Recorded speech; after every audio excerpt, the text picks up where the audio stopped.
আসসালামু আলাইকুম, কেমন আছো তোমরা সবাই? আজকে হচ্ছে আমরা সাধারণ জ্ঞানের প্রথম ক্লাস। সাধারণ জ্ঞানের বাংলাদেশের অবস্থান, ভূপ্রকৃতি, সীমানা, জাতীয় বিষয়াবলী, উপনাম, জলবায়ু, প্রাকৃতিক দুর্যোগ, পাহাড় পর্বত, ভ্যালি, উপত্যকা, জলপ্রপাত, ঝর্ণা ও অন্যান্য বিষয়াবলী পড়ব। তো তোমরা যারা আছো সবাই তাড়াতাড়ি হচ্ছে লাইভে যুক্ত হয়ে যাও। আর তোমরা ক্লাসটি করার আগে হচ্ছে অবশ্যই একটি খাতা নিবে, নোট করবে। আমি যেসব বিষয় বলবো সেই সব বিষয়গুলো হচ্ছে তোমাদেরকে নোট করতে হবে। লাইভে যুক্ত হয়ে যাও। এই যে সবাই, আচ্ছা সবাই কেমন আছো তোমরা জানিয়ে দাও একটু কমেন্টে। আচ্ছা তোমরা সবাই কেমন আছো একটু জানিয়ে দাও কমেন্টে। সালামু আলাইকুম। ওয়ালাইকুম আসসালাম ভাইয়া, ভালো, তুমি কেমন আছো? এই যে সবাই যুক্ত হয়ে যাচ্ছে, সবাই দ্রুত যুক্ত হয়ে যাও।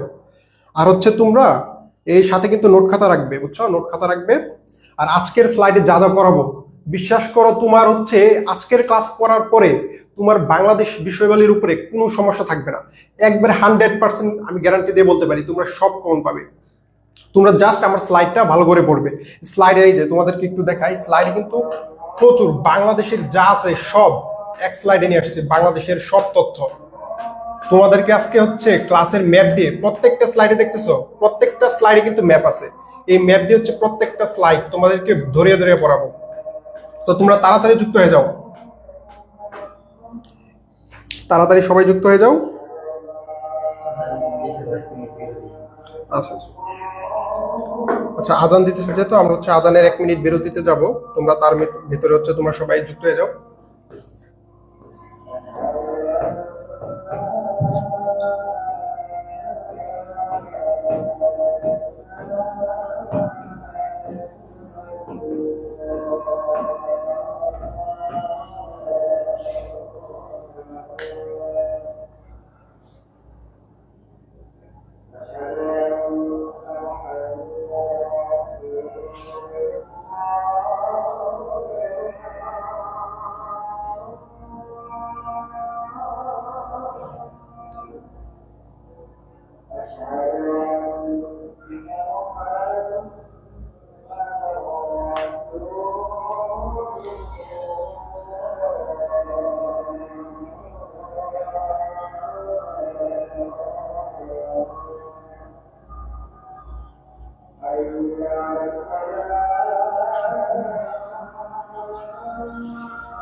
আচ্ছা তোমরা সবাই একটু অপেক্ষা করো, আজানটা শেষ হলে আমরা ক্লাসটা শুরু করে দিব।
আচ্ছা, আজান তো শেষ হয়ে গেল, ঠিক আছে? আজান শেষ হয়ে গেল। আচ্ছা, আমি ওদেরকে একটু প্রশ্ন অ্যান্সার করি। হ্যাঁ হ্যাঁ, ওদেরকে কয়েকটা প্রশ্নের অ্যান্সার দিই। আর তোমাদের কয়েকটা প্রশ্ন পাইলাম যে ভাইয়া ক্লাস পাচ্ছি না, অনেকে বলছে ক্লাস পাচ্ছি না। যারা বলতেছো ক্লাস পাচ্ছ না তাদের একটা প্রবলেম একটু খেয়াল করো। এই জায়গায় গ্রুপে যাবা, গ্রুপে গিয়ে একটু খেয়াল করবা। দেখো সবাই একটু মনোযোগ দাও। এখানে তোমার যে গ্রুপটা আছে না, কনফার্ম ডু ইউ ব্যাচ, এই কনফার্ম ডু ইউ ব্যাচে যাবা। যাওয়ার পর দেখো মোস্ট রেলিভেন্ট এই কথাটা উল্লেখ থাকবে। যারা ক্লাস পাচ্ছ না তাদের সমস্যাটা কি হয়েছে দেখো। তোমাদের এইখানে একটা অপশন আছে, দেখো যে 3 ডটের উপরে একটা অপশন, সবাই একটু খেয়াল করো। 3 ডটের উপরে, এইখানে 3 ডটে না কিন্তু 3 ডটের উপরে। তো এখানে ক্লিক করার পরে দেখো নিউ পোস্ট, যে নিউ পোস্ট আছে না, ওইখানে তোমরা ক্লিক করবা নিউ পোস্টে। সো নিউ পোস্টে ক্লিক করলে কি হবে জানো, সর্বশেষ যে ক্লাসটা আছে না, এটা ক্লাসে লাইভ হচ্ছে। তারপরটা কি, এটা আমার পোস্ট ছিল তোমাদেরকে ওয়েলকামিং পোস্ট। তোমরা যারা পিডিএফ পাচ্ছ না বলতেছো, যারা পিডিএফ পাচ্ছ না তোমরা এই গ্রুপে যুক্ত হও। যে এই গ্রুপে তোমাদের পিডিএফ দেওয়া হবে হোয়াটসঅ্যাপ গ্রুপে। তারপর দেখো তোমাদের মাসে ক্লাস পাচ্ছ না, অনেকে বলছে দেখো মাসে ক্লাস এখানে আছে কিন্তু। তারপর দেখো হচ্ছে কি তোমার আমার ইংরেজি ক্লাস পাচ্ছ না, দেখো ইংরেজি ক্লাসও কিন্তু আছে। আচ্ছা আচ্ছা, তুমি যদি এটাও না বুঝো, তোমার কাজটা কি, কাজটা 3 ডটের উপরে দেখো এরকমটা চিহ্ন আছে, 3 ডটের উপরেরটাতে এখানে গিয়ে কি করবা, মোস্ট রেলেভেন্ট থাকবে, এটাকে কি করবা, নিউ পোস্ট দিবা, নিউ পোস্ট দিয়ে দিলেই হবে। তারপরে দেখো এখানেও যদি না পাও, ফিচার যে অপশন আছে না, ফিচার্ড অপশন যাবা, এখানে কিন্তু ক্লাসগুলো সাজায় রাখছি আমি। দেখো তোমার জুবাইর ভাইয়ের ক্লাস, তারপর লাস্ট যে ক্লাস নিচ্ছে জুবাইর ভাই, তারপর হচ্ছে তোমার আমার ক্লাস, এবং তোমার সাজাদ ভাইয়ের ক্লাসটাও কিন্তু আমি ফিচার অপশন সাজায় রাখবো। যারা ক্লাস পাও না বলো, তারা হচ্ছে এখানে খুঁজবা, ঠিক আছে? মূলত হচ্ছে কি তোমরা প্রথম প্রথম তো একটু সমস্যা হচ্ছে তোমাদের, তো তোমাদের মূল কাজটা কি, তোমাদের মূল কাজ হচ্ছে গ্রুপে গিয়ে প্রথম হচ্ছে গ্রুপে যাবা, গ্রুপে যে মোস্ট রেলিভেন্ট যেখানে আছে না, যে লাইনটা, এই লাইনে সোজাসুজি গিয়ে মোস্ট রেলিভেন্টটা চেঞ্জ করে নিউ পোস্ট 3 নাম্বারটা দিবা, তখন দেখবে সিরিয়ালি সব ক্লাস পাবা, এরকম করে স্ক্রল করলে পাবা, ঠিক আছে? তো সাজ্জাদ ভাইয়ের ক্লাসগুলো করো। তোমরা অনেকে জিজ্ঞেস করছিলে ভাইয়া জিকের জন্য কোন বই কিনবো, তো সাজ্জাদ ভাইয়ের ক্লাস করার পরে যে স্লাইড, এই স্লাইডের পরে বাংলাদেশে এমন কোনো বই নাই যে বইয়ে এর থেকে বেশি ইনফরমেশন দেওয়া আছে, জিকেতে সবচেয়ে বেশি কমন তুমি এখন পাবা, ঠিক আছে? আমি সময় নষ্ট না করি, তোমরা হচ্ছে ক্লাস করো, সাজ্জাদ ভাইয়ের ক্লাসে মনোযোগ দিয়ে করো, ঠিক আছে? হ্যাঁ। আচ্ছা, তোমাদের শুভ ভাই যা যা বলছে অবশ্যই তোমরা তা করবে। আর চলো হচ্ছে আমরা দেরি না করে আমাদের ক্লাসের দিকে চলে যাই। আর তোমরা হচ্ছে সবাই নোট খাতায় সাথে রাখো। তো দেখো আজকে হচ্ছে আমরা বাংলাদেশের পরিচিতি অর্থাৎ বাংলাদেশ পরিচিতির মধ্যে আমি হচ্ছে বিগত বর্ষের যে প্রশ্নগুলা ঢাকা বিশ্ববিদ্যালয় সহ অন্যান্য বিশ্ববিদ্যালয়ে এসেছে, সেই সব বিশ্ববিদ্যালয়ের প্রশ্ন বিশ্লেষণ করার পরে বাংলাদেশের অবস্থান, ভূপ্রকৃতি, সীমানা, জাতীয় বিষয়াবলী, উপনাম, জলবায়ু, প্রাকৃতিক দুর্যোগ, পাহাড় পর্বত, বেরি উপত্যকা, জলপ্রপাত, ঝর্ণা ও অন্যান্য বিষয় থেকে হচ্ছে প্রচুর প্রশ্ন আসছে। তোমরা বিশেষ করে প্রচুর প্রশ্ন আসছে, তো সেজন্য হচ্ছে আমরা প্রথম লেকচারটা হচ্ছে সেসব বিষয়ের উপরে শুরু করছি। এই যে এবার চলো হচ্ছে আমরা ক্লাসে চলে যাই। তো প্রথমেই তোমাদেরকে দেখাই যে এখানে হচ্ছে বাংলাদেশ পরিচিতি। তো বাংলাদেশ পরিচিতিতে দেখতে পাচ্ছ তোমরা, এই যে এটা হচ্ছে কি বাংলাদেশের মানচিত্র। বাংলাদেশের মানচিত্র ভালো করে লক্ষ্য করবে, মানচিত্রে কিন্তু কয়টি দেশ, বাংলাদেশের মানচিত্র কয়টি বিভাগ আছে, 8টি বিভাগ। একটা কি রংপুর, রাজশাহী, খুলনা, বরিশাল, ঢাকা, ময়মনসিংহ, সিলেট ও চট্টগ্রাম। এবার আসো আমরা বাংলাদেশ পরিচিতিতে, যে বাংলাদেশের এই যে এই যে শাপলার মতো একটা কয়েন দেখতেছো, এটা হচ্ছে বাংলাদেশের জাতীয় প্রতীক। আচ্ছা, বাংলাদেশের জাতীয় প্রতীক থেকে কিন্তু বিগত বছরের প্রশ্ন আসছে। এই যে জাতীয় প্রতীকটা ভালো করে লক্ষ্য করো, এই যে এইটা দেখতেছো, বাংলাদেশের জাতীয় প্রতীকে কি কি আছে। প্রথমে হচ্ছে একটি ভাসমান শাপলা। কি ভাসমান শাপলা, এই যে এই জিনিসগুলো হচ্ছে নোট করে রাখো, ভাসমান শাপলা। আর এই যে পাশে হচ্ছে দুই পাশে এই যে এই দুই পাশে দেখতে পাইতেছো, এটা হচ্ছে তোমার কি ধানের শীষ। কয়টা ধানের শীষ, এই যে দুইটি ধানের শীষ, দুইটি ধানের শীষ। আর এই যে উপরে 1টি 2টি 3টি 4টি, কয়টি তারকা, 4টি তারকা, 4টি তারকা। আর এই যে উপরে হচ্ছে কি একটি পাটের ফুল, উপরে যেটা এটা কি বলে, পাটের ফুল, একটি পাটের ফুল অথবা কি পাট। তো বাংলাদেশের জাতীয় প্রতীকের মধ্যে কয়টা জিনিস আছে লক্ষ্য করো। প্রথম হচ্ছে একটি ভাসমান শাপলা, তারপরে দুই পাশে হচ্ছে 2টা ধানের শীষ, এই যে এই 4টা তারকা, আর মাঝখানে কি একটি পাটের শীষ অথবা একটি পাটের ফুল। এটা হচ্ছে বাংলাদেশের জাতীয় প্রতীকের মধ্যে কোন কোন উপাদানগুলো রয়েছে। এইবার চলো আমরা হচ্ছে বিস্তারিত যাই। তো বিস্তারিত জিনিসগুলোতে দেখো বাংলাদেশের সরকারি নাম, এটা কিন্তু এই যে ইংরেজি যে নামটা আছে, এই নামটা ভালো করে লক্ষ্য করো। এই যে ইংরেজিতে নাম কি, the People's Republic of Bangladesh. এটা হচ্ছে কি বাংলাদেশের সরকারি নাম, the People's Republic of Bangladesh. আর বাংলাদেশের রাষ্ট্রপ্রধানকে রাষ্ট্রপতি, কিন্তু সরকার প্রধান যার হচ্ছে ক্ষমতা সবচেয়ে বেশি, ক্ষমতা কি সবচেয়ে বেশি থাকে, ক্ষমতা সবচেয়ে বেশি কার, প্রধানমন্ত্রীর। রাষ্ট্রপতি বাংলাদেশে মাত্র নামে মাত্র, কিন্তু বাংলাদেশের রাষ্ট্র ব্যবস্থা কি সংসদীয়, এই যে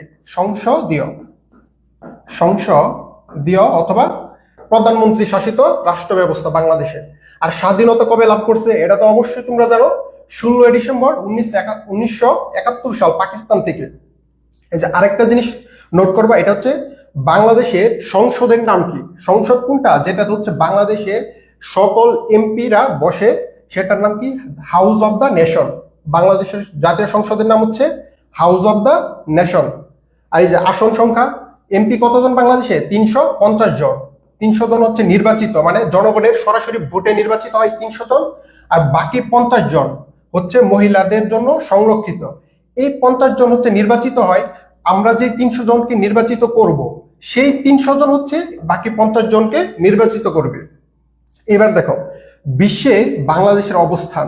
বিশ্বে বাংলাদেশের অবস্থান, বাংলাদেশের মধ্যে এই জনসংখ্যায় বিশ্বে বাংলাদেশের অবস্থান কত? অষ্টম বৃহত্তম দেশ। জনসংখ্যায় কত? জনসংখ্যা হচ্ছে অষ্টম। আর দক্ষিণ এশিয়ায়, দক্ষিণ এশিয়ায় কত? তৃতীয় বৃহত্তর দেশ। বিশ্বে কিন্তু অষ্টম, কিন্তু দক্ষিণ এশিয়াতে তৃতীয়। আর হচ্ছে চতুর্থ, বিশ্বে হচ্ছে চতুর্থম বৃহত্তর মুসলিম দেশ, মানে মুসলিম জনসংখ্যার দিক দিয়ে হচ্ছে চতুর্থ। আর শুধু জনসংখ্যার দিক দিয়ে হচ্ছে কি? অষ্টম। তারপরে চলো পৃথিবীর বৃহত্তম বদ্বীপ। বাংলাদেশকে কিন্তু কি বলা হয়? বদ্বীপ। কি দ্বীপ? এই যে বদ্বীপ, বদ্বীপ অথবা কি ডেল্টা, এই যে এরকম আকারের। কারণ কি জানো? এই যে বাংলাদেশের এতটুকু অঞ্চল, নদীর এখানে, যে এখানে হচ্ছে পদ্মা নদী, এখানে হচ্ছে মেঘনা নদী, যার কারণে নদীর পলি জমে বাংলাদেশের বেশিরভাগ অঞ্চল সৃষ্টি হয়েছে। যার কারণে বাংলাদেশকে কি বলা হয়? পৃথিবীর সবচেয়ে বৃহত্তর বদ্বীপ অথবা ডেল্টা। ডেল্টার বাংলা হচ্ছে বদ্বীপ। তো এই যে এই জিনিসগুলো হচ্ছে তোমরা একটু নোট করো। আমরা হচ্ছে পরের স্লাইডে যাব।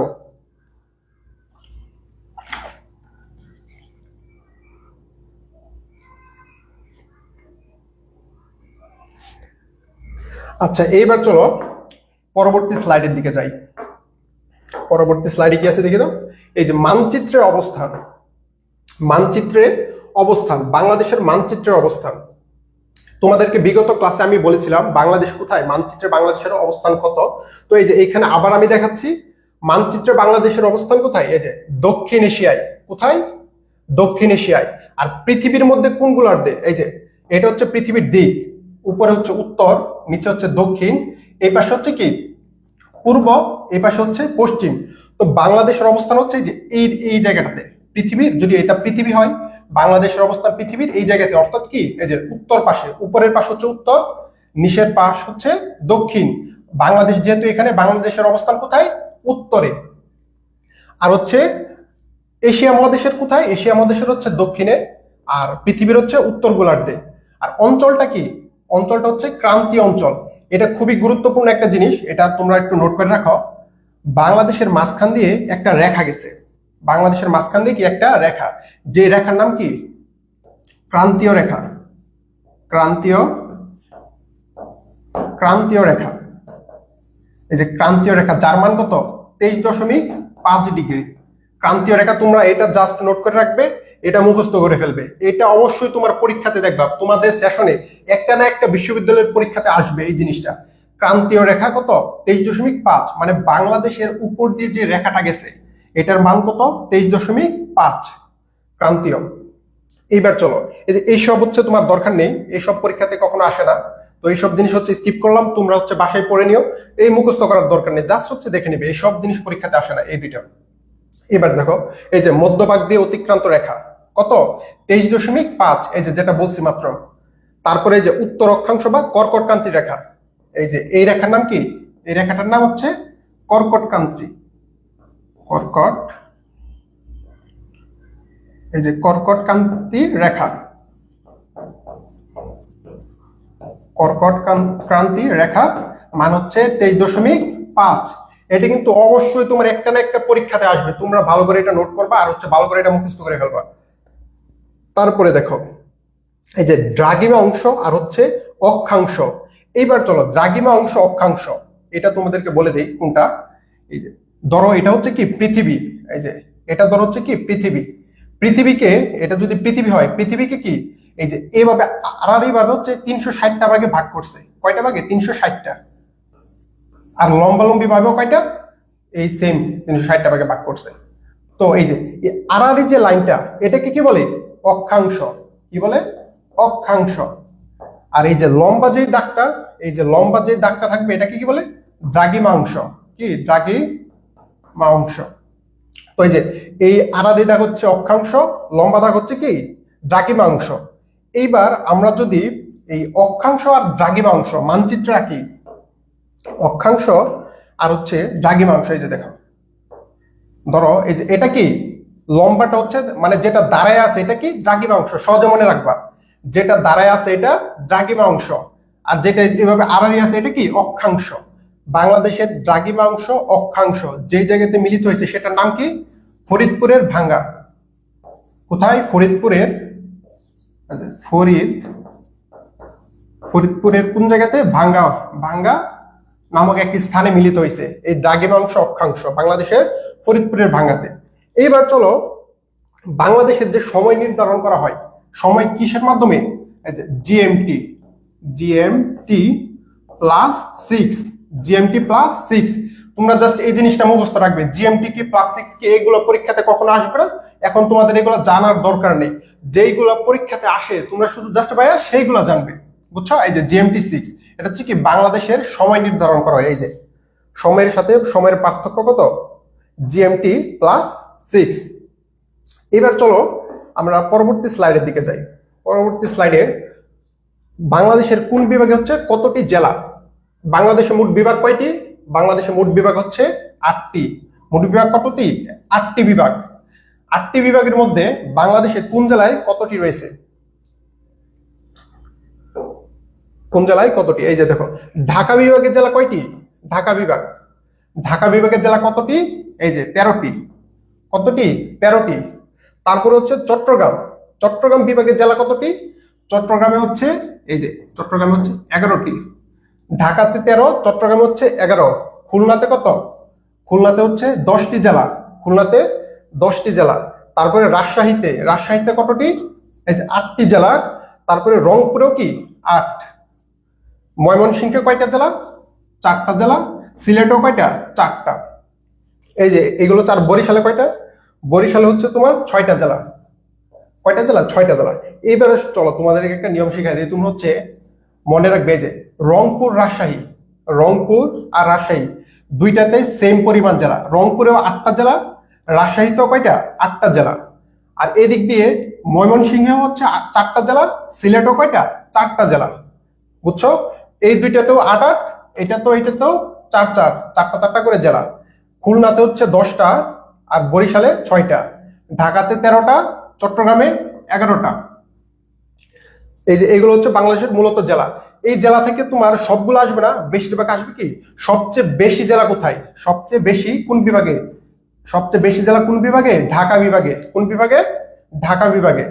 আর সবচেয়ে কম জেলা, কম জেলা যেহেতু 2টাতে আছে, এই প্রশ্নটা আসার সম্ভাবনা খুবই কম, যেহেতু ময়মনসিংহ আর সিলেট। যদিও আসে, তোমরা তো জানোই ময়মনসিংহ আর সিলেট দুইটাতে হচ্ছে 4টি 4টি করে জেলা। এবার চলো পরবর্তী স্লাইড যাই।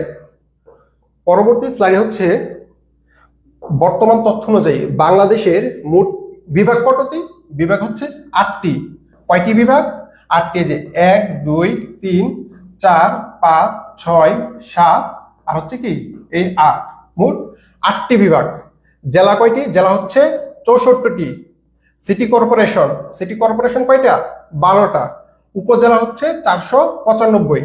উপজেলা কয়টা? 495টা। এই যে ইউনিয়ন আর গ্রাম এগুলো হচ্ছে দরকার নেই, তোমরা চাইলে এমনিতে দেখে রাখতে পারো, জাস্ট একবার দেখে রাখবে, এগুলো তত বেশি দরকার নেই। আসলে কোনটা আসতে পারে?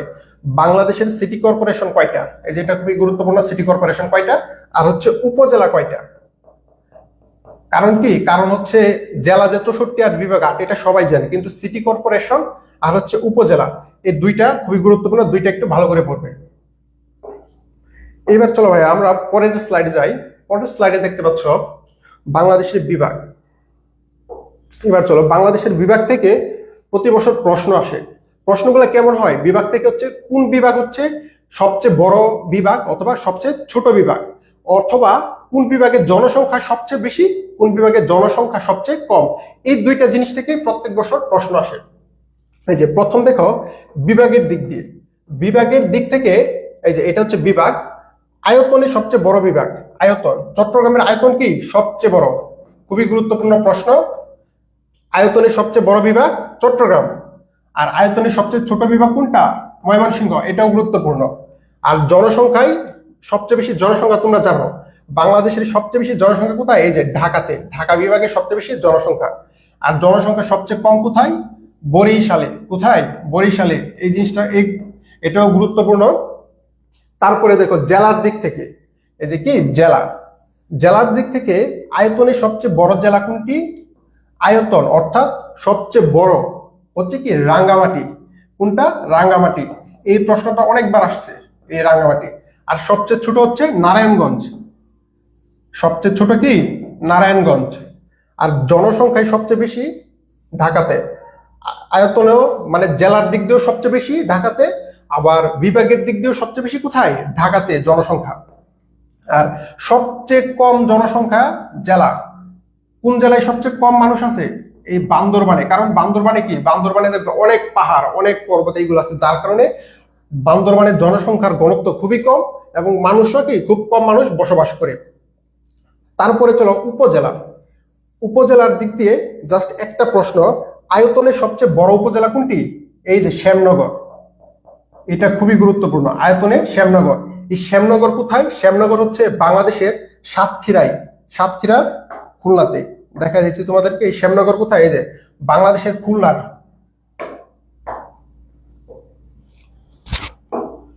এই যে শ্যামনগরের অবস্থানটা তোমাদের দেখাইতেছি, এটা হচ্ছে কোথায়? এই যে খুলনা। এই যে এখানে কি সাতক্ষীরা, এই সাতক্ষীরাতে। এটা হচ্ছে কি বাংলাদেশের সবচেয়ে বড় থানা অথবা উপজেলা। এই জিনিসটা লাগবে। নাম কি? শ্যামনগর। শ্যামনগর, শ্যামনগর। খুলনার শ্যামনগরের কে কে আছো তোমরা একটু জানাও, খুলনার শ্যামনগরে।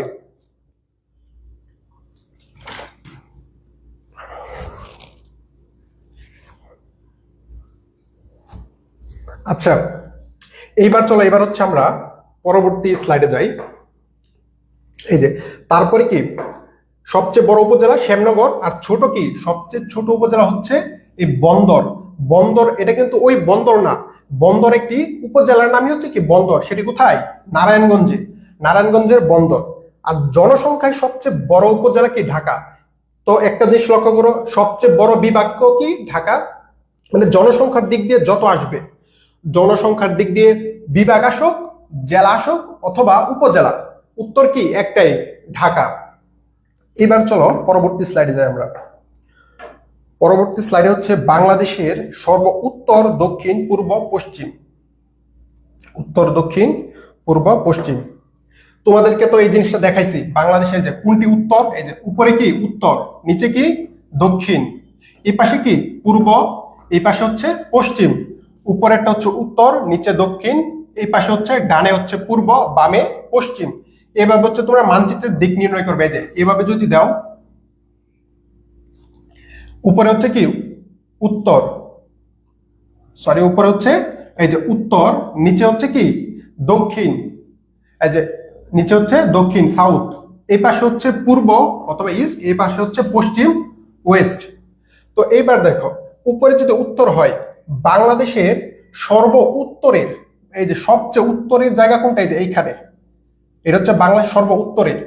সর্ব উত্তরের জেলা কোনটা? জেলা হচ্ছে পঞ্চগড়। এই জিনিসটা কিন্তু অনেক কনফিউজিং। কোনটা? এই যে অনেকে কিন্তু দিয়ে দেখি, ধরো হচ্ছে প্রশ্নতে আসে বাংলাদেশের সর্ব উত্তরের স্থান কোনটি? স্থান ধরো অনেকে পড়ে গেছে কি বাংলাদেশের সর্ব উত্তরের জেলা হচ্ছে পঞ্চগড়, কিন্তু প্রশ্নতে করেছে কি বাংলাদেশের সর্বোত্তরের স্থান কোনটি? এই যে দেখো ভাইয়া, স্থান, উপজেলা আর জেলা তিনটা কিন্তু ভিন্ন। জিনিসটা খুবই ভালো করে লক্ষ্য করো, জেলা, উপজেলা, স্থান তিনটা কিন্তু ভিন্ন। সর্ব উত্তরের, এই যে এখানে হচ্ছে কি সর্বোত্তরের জেলা, সর্বোত্তরের জেলা এখানে কি পঞ্চগড়। কি? এই যে পঞ্চগড়, পঞ্চগড়। তারপরে জেলার থেকে আরেকটু ছোট আছে, সেটা কি? উপজেলা। উপজেলা কোনটা? উপজেলা হচ্ছে তেতুলিয়া, তেতুলিয়া। আর স্থান, স্থান হচ্ছে এই যে একেবারে এই কর্নারে, এই কর্নারে একটা স্থান আছে, নাম কি? বাংলা বান্দা।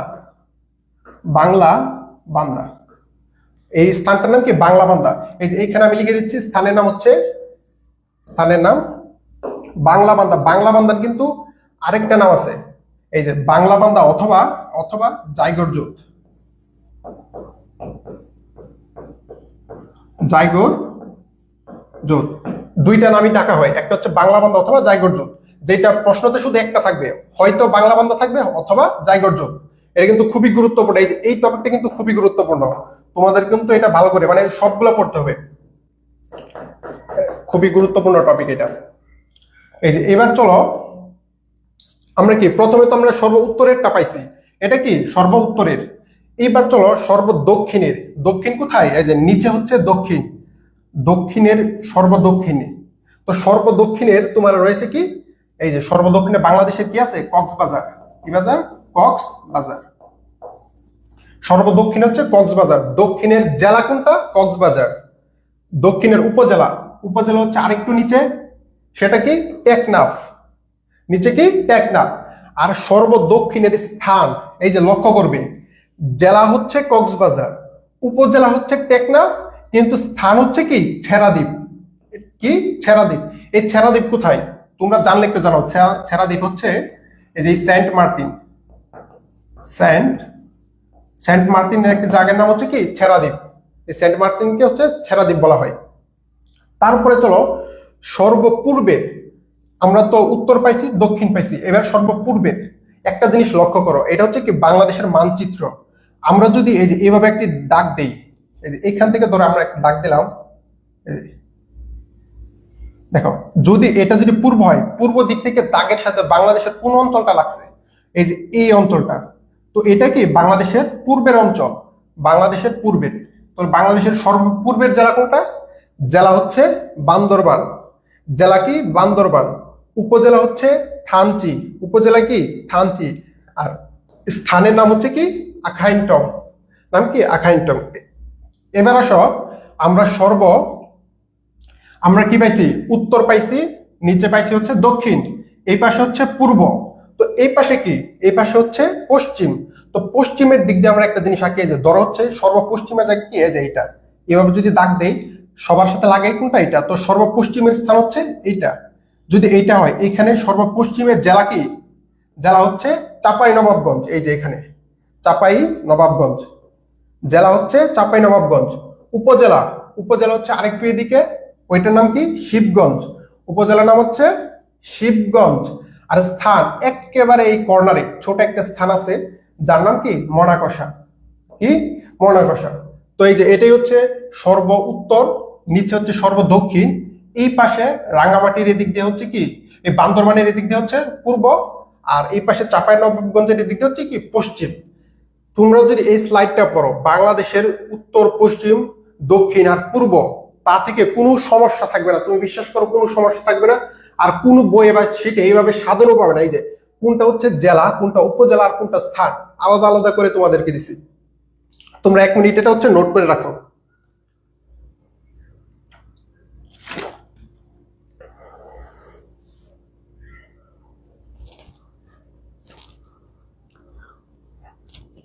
আচ্ছা, এইবার চলো, এবার হচ্ছে পরের স্লাইডের দিকে যাই। পরের স্লাইডে, পরের স্লাইডে দেখো বাংলাদেশের ভূপ্রকৃতি। কি? বাংলাদেশের ভূপ্রকৃতি। এখানে পাইতেছি আমরা কি?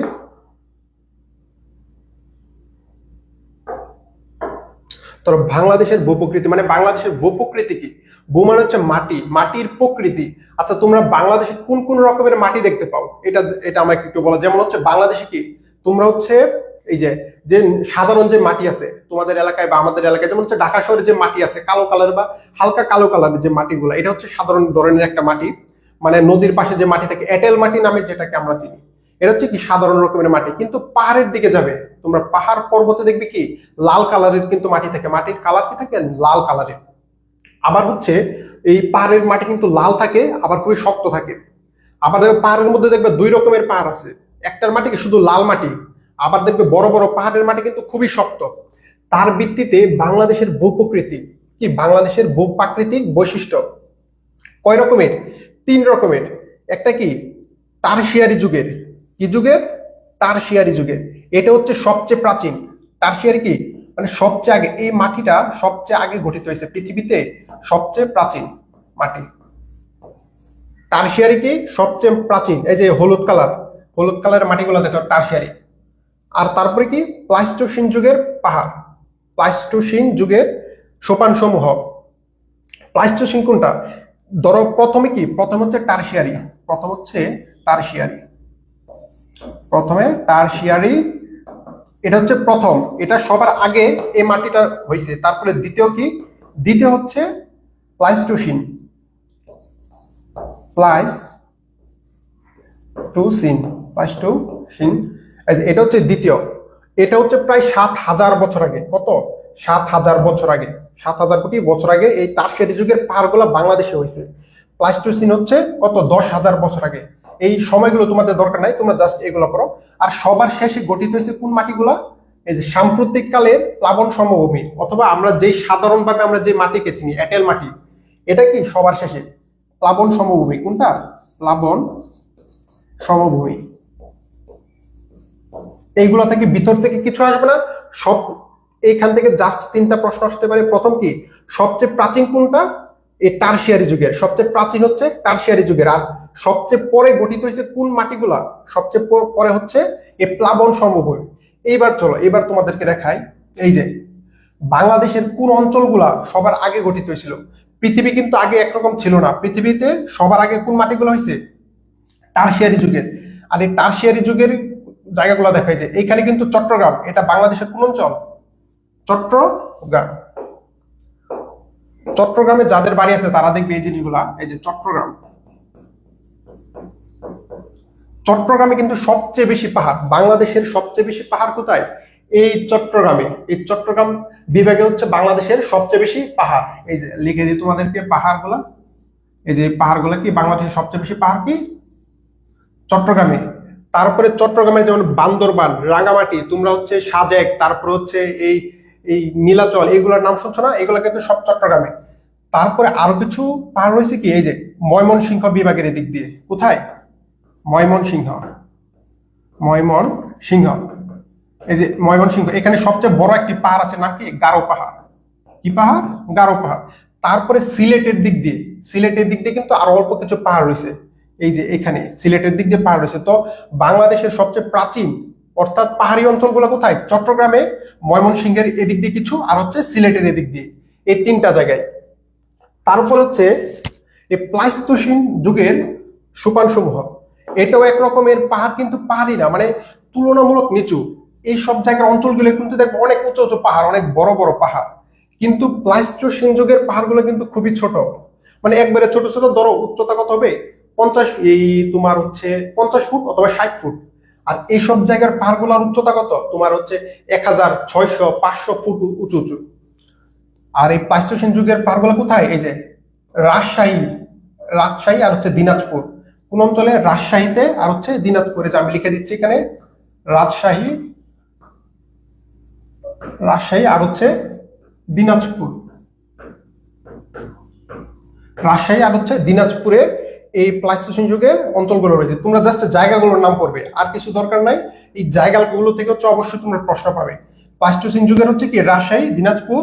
আর এই দিক দিয়ে রয়েছে কোন জায়গা? এই দিক দিয়ে হচ্ছে তোমাদের এই যে ঢাকার গাজীপুর, গাজীপুর আর হচ্ছে মধুপুর, গাজীপুর আর কি মধুপুর, এই যে গাজীপুর, গাজীপুর আর হচ্ছে মধুপুর ও ভাওয়ালগড়, মধুপুর ও ভাওয়ালগড়।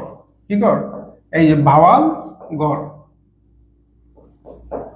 ভাওয়ালগড়, এটা কি গাজীপুর, মধুপুর, ভাওয়ালগড়ের অঞ্চলে রয়েছে। আর এই যে অল্প একটু, এটা কোথায় আছে? কুমিল্লা। কোন জায়গায়? এই যে কুমিল্লাতে, কুমিল্লাতে। তো এবার দেখো, প্রথমে হচ্ছে তোমার এই টারশিয়ারি যুগের পাহাড়। টারশিয়ারি যুগের পাহাড় কোথায়? চট্টগ্রাম, সিলেট আর হচ্ছে ময়মনসিংহ। চট্টগ্রাম, সিলেট, ময়মনসিংহ। এই যে চট্টগ্রাম, সিলেট, ময়মনসিংহ। ম্যাপ দেখে দেখে পড়বে। চট্টগ্রাম, সিলেট, ময়মনসিংহ কি আছে? টারশিয়ারি যুগের পাহাড়। আর হচ্ছে এই যে প্লাইস্টোসিন কালের সোপান বা ছোট পাহাড়গুলো কোথায়? এই রাজশাহী, দিনাজপুর, গাজীপুর, কুমিল্লা। রাজশাহী, দিনাজপুর, গাজীপুর, কুমিল্লা। এইবার এই যে রাজশাহী, দিনাজপুর, গাজীপুর, কুমিল্লা আর হচ্ছে চট্টগ্রাম, সিলেট আর হচ্ছে ময়মনসিংহ, এইগুলা বাদ দেওয়ার উপরে বাকি সবুজ কালারের যতগুলা দেখতেছ সবগুলা কি সাম্প্রতিক কালের প্লাবন সমভূমি। সাম্প্রতিক কালের কি প্লাবন সমভূমি। এই যে এইগুলা, এই যে এখানে যে যা দেখতে পাচ্ছ সবুজ, এই যে ধরো এবার হচ্ছে মুছে দিই, বাকি সবুজ যা আছে পুরো বাংলাদেশের এই যে সবুজগুলা সব কি সাম্প্রতিককালে হয়েছে। সাম্প্রতিককালে মানে এই ভূমিগুলা কি এই যে বাংলাদেশের এখান দিয়ে কিন্তু একটা নদী, এখান দিয়ে নদী, পদ্মা নদী, মেঘনা নদী, এইসব নদীর যে পলি, পলি দ্বারা হচ্ছে এই জায়গাগুলো হয়েছে, যার কারণে বাংলাদেশের মাটি কিন্তু খুবই উর্বর। উর্বর এই পলি মাটির দ্বারা তৈরি করার কারণে। আর সবার শেষে হয়েছে কোনটা? সাম্প্রতিককালের প্লাবন সমভূমি। এবার চলো এই জিনিসগুলো হচ্ছে আমি তোমাদেরকে একটা ছকে দেখাই, তো আরো সোজা লাগবে তোমাদের কাছে। এই যে এই ছক হচ্ছে তোমাদেরকে জায়গায় দিতেছি, তোমরা কোনটা পড়বে আর কোনটা তোমাদের পড়া লাগবে না। এই যে এখানে দেখো, এই যে টারশিয়ারি যুগ। টারশিয়ারি যুগ কি? সবার প্রথম। কি সবার প্রথম?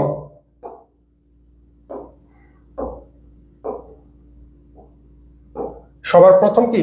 এটা হচ্ছে সবার আগে হয়েছে, সময়ের দিক দিয়ে সবার প্রথম হচ্ছে এটা, এটা কি দ্বিতীয়। আর সবার শেষে হচ্ছে তৃতীয়। এটা এটা হচ্ছে সবার শেষে।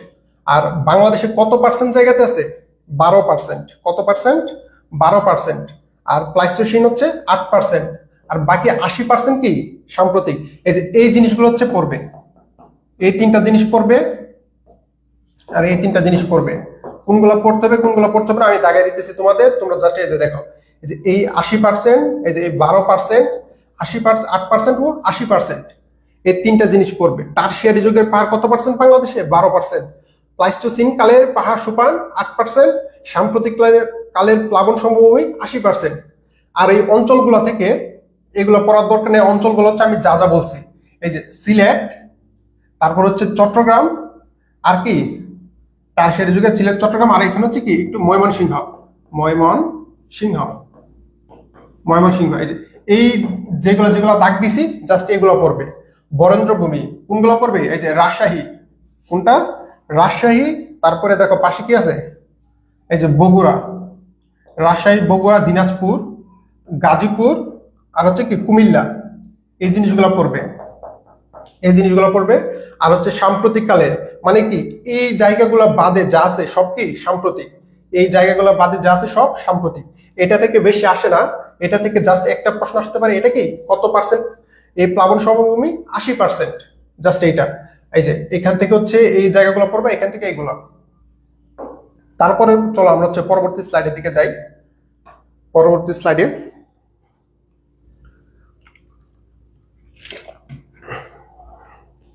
আচ্ছা আচ্ছা, তো এবার দেখি তোমরা হচ্ছে কমেন্ট করছো। হ্যাঁ টারশিয়ারি, ঠিক আছে, সবাই বুঝতে পারতেছো, আলহামদুলিল্লাহ। মানে তোমাদের জন্য আমি স্লাইডগুলো খুবই ভালো করে হচ্ছে আমি তোমাদের জন্য গুছিয়েছি, যাতে হচ্ছে কোনো সমস্যা না থাকে। তোমরা যখন পড়বা, যাতে হচ্ছে তোমাদের কোনো বই দেখা যাইতেছে কি, তোমরা যারা এখন পরীক্ষা দিতেছো তোমাদেরকে অনেকে অনেক রকমের বই সাজেস্ট করে যে ভাই এই এই বই পড়, ওই বই পড়, ওই বই পড়। মানে এই সমস্যা আমি নিজেও ফেস করছি, যার কারণে আমি টপিকগুলোকে এমন ভাবে গুছাইছি যাতে তোমাদের কোনো বই না লাগে। এই যে এই টপিকটা পড়ছো না, বাংলাদেশের ভূপ্রকৃতি, তোমাদের আর কোনো বই দরকার নেই, কিচ্ছু লাগবে না। তোমরা জাস্ট আমার এই যে এইগুলো আমি হচ্ছে যা দেখাই দিছি, জাস্ট এইগুলো পড়বা। এইগুলো যদি ভালো করে পড়তে পারো, তোমার বাংলাদেশ ভূপ্রকৃতির জন্য আর কিচ্ছু ধরা লাগবে না।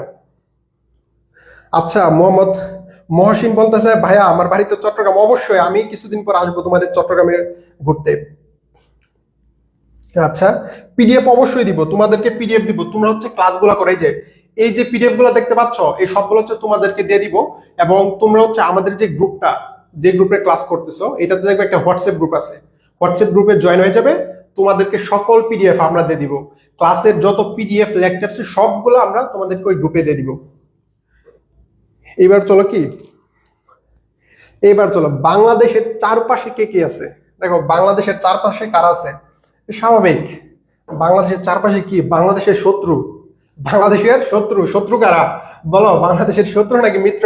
এই যে বাংলাদেশ শত্রু। এই যে এখানে কি, এদিক দিয়ে হচ্ছে ভারত। এই ভারতের ঠিক এখানে কি আছে? আমাদের আপা। কি আছে? তোমাদের আপা এখানে লুকে আছে। আচ্ছা এগুলো বাদ দেই, চলো আমরা ইয়া পড়ি। আচ্ছা আমাদের বাংলাদেশের চারপাশে কে? ভারত। শুধু কিন্তু ভারত না, যদি ভালো করে লক্ষ্য করে যে এতটুক জায়গাতে কি আছে? মিয়ানমার। কি? মিয়ানমার কিন্তু বাংলাদেশের সাথে আছে। মিয়ানমারের অল্প একটু সীমান্ত, এই সীমান্ত দিয়ে কিন্তু কি আসছিল? এই ভারত থেকে, এই মিয়ানমার থেকে রোহিঙ্গারা এই টেকনাফ উখিয়া দিয়ে বাংলাদেশে প্রবেশ করছে, এই অল্প একটু সীমানা দিয়ে। এই তারা হচ্ছে প্রবেশ করছে বাংলাদেশের রোহিঙ্গারা। এবার চলো বাংলাদেশের এই চারপাশে কারা কারা আছে তোমাদেরকে এবার হচ্ছে এটা একটু ভালো করে বুঝাই। ধরো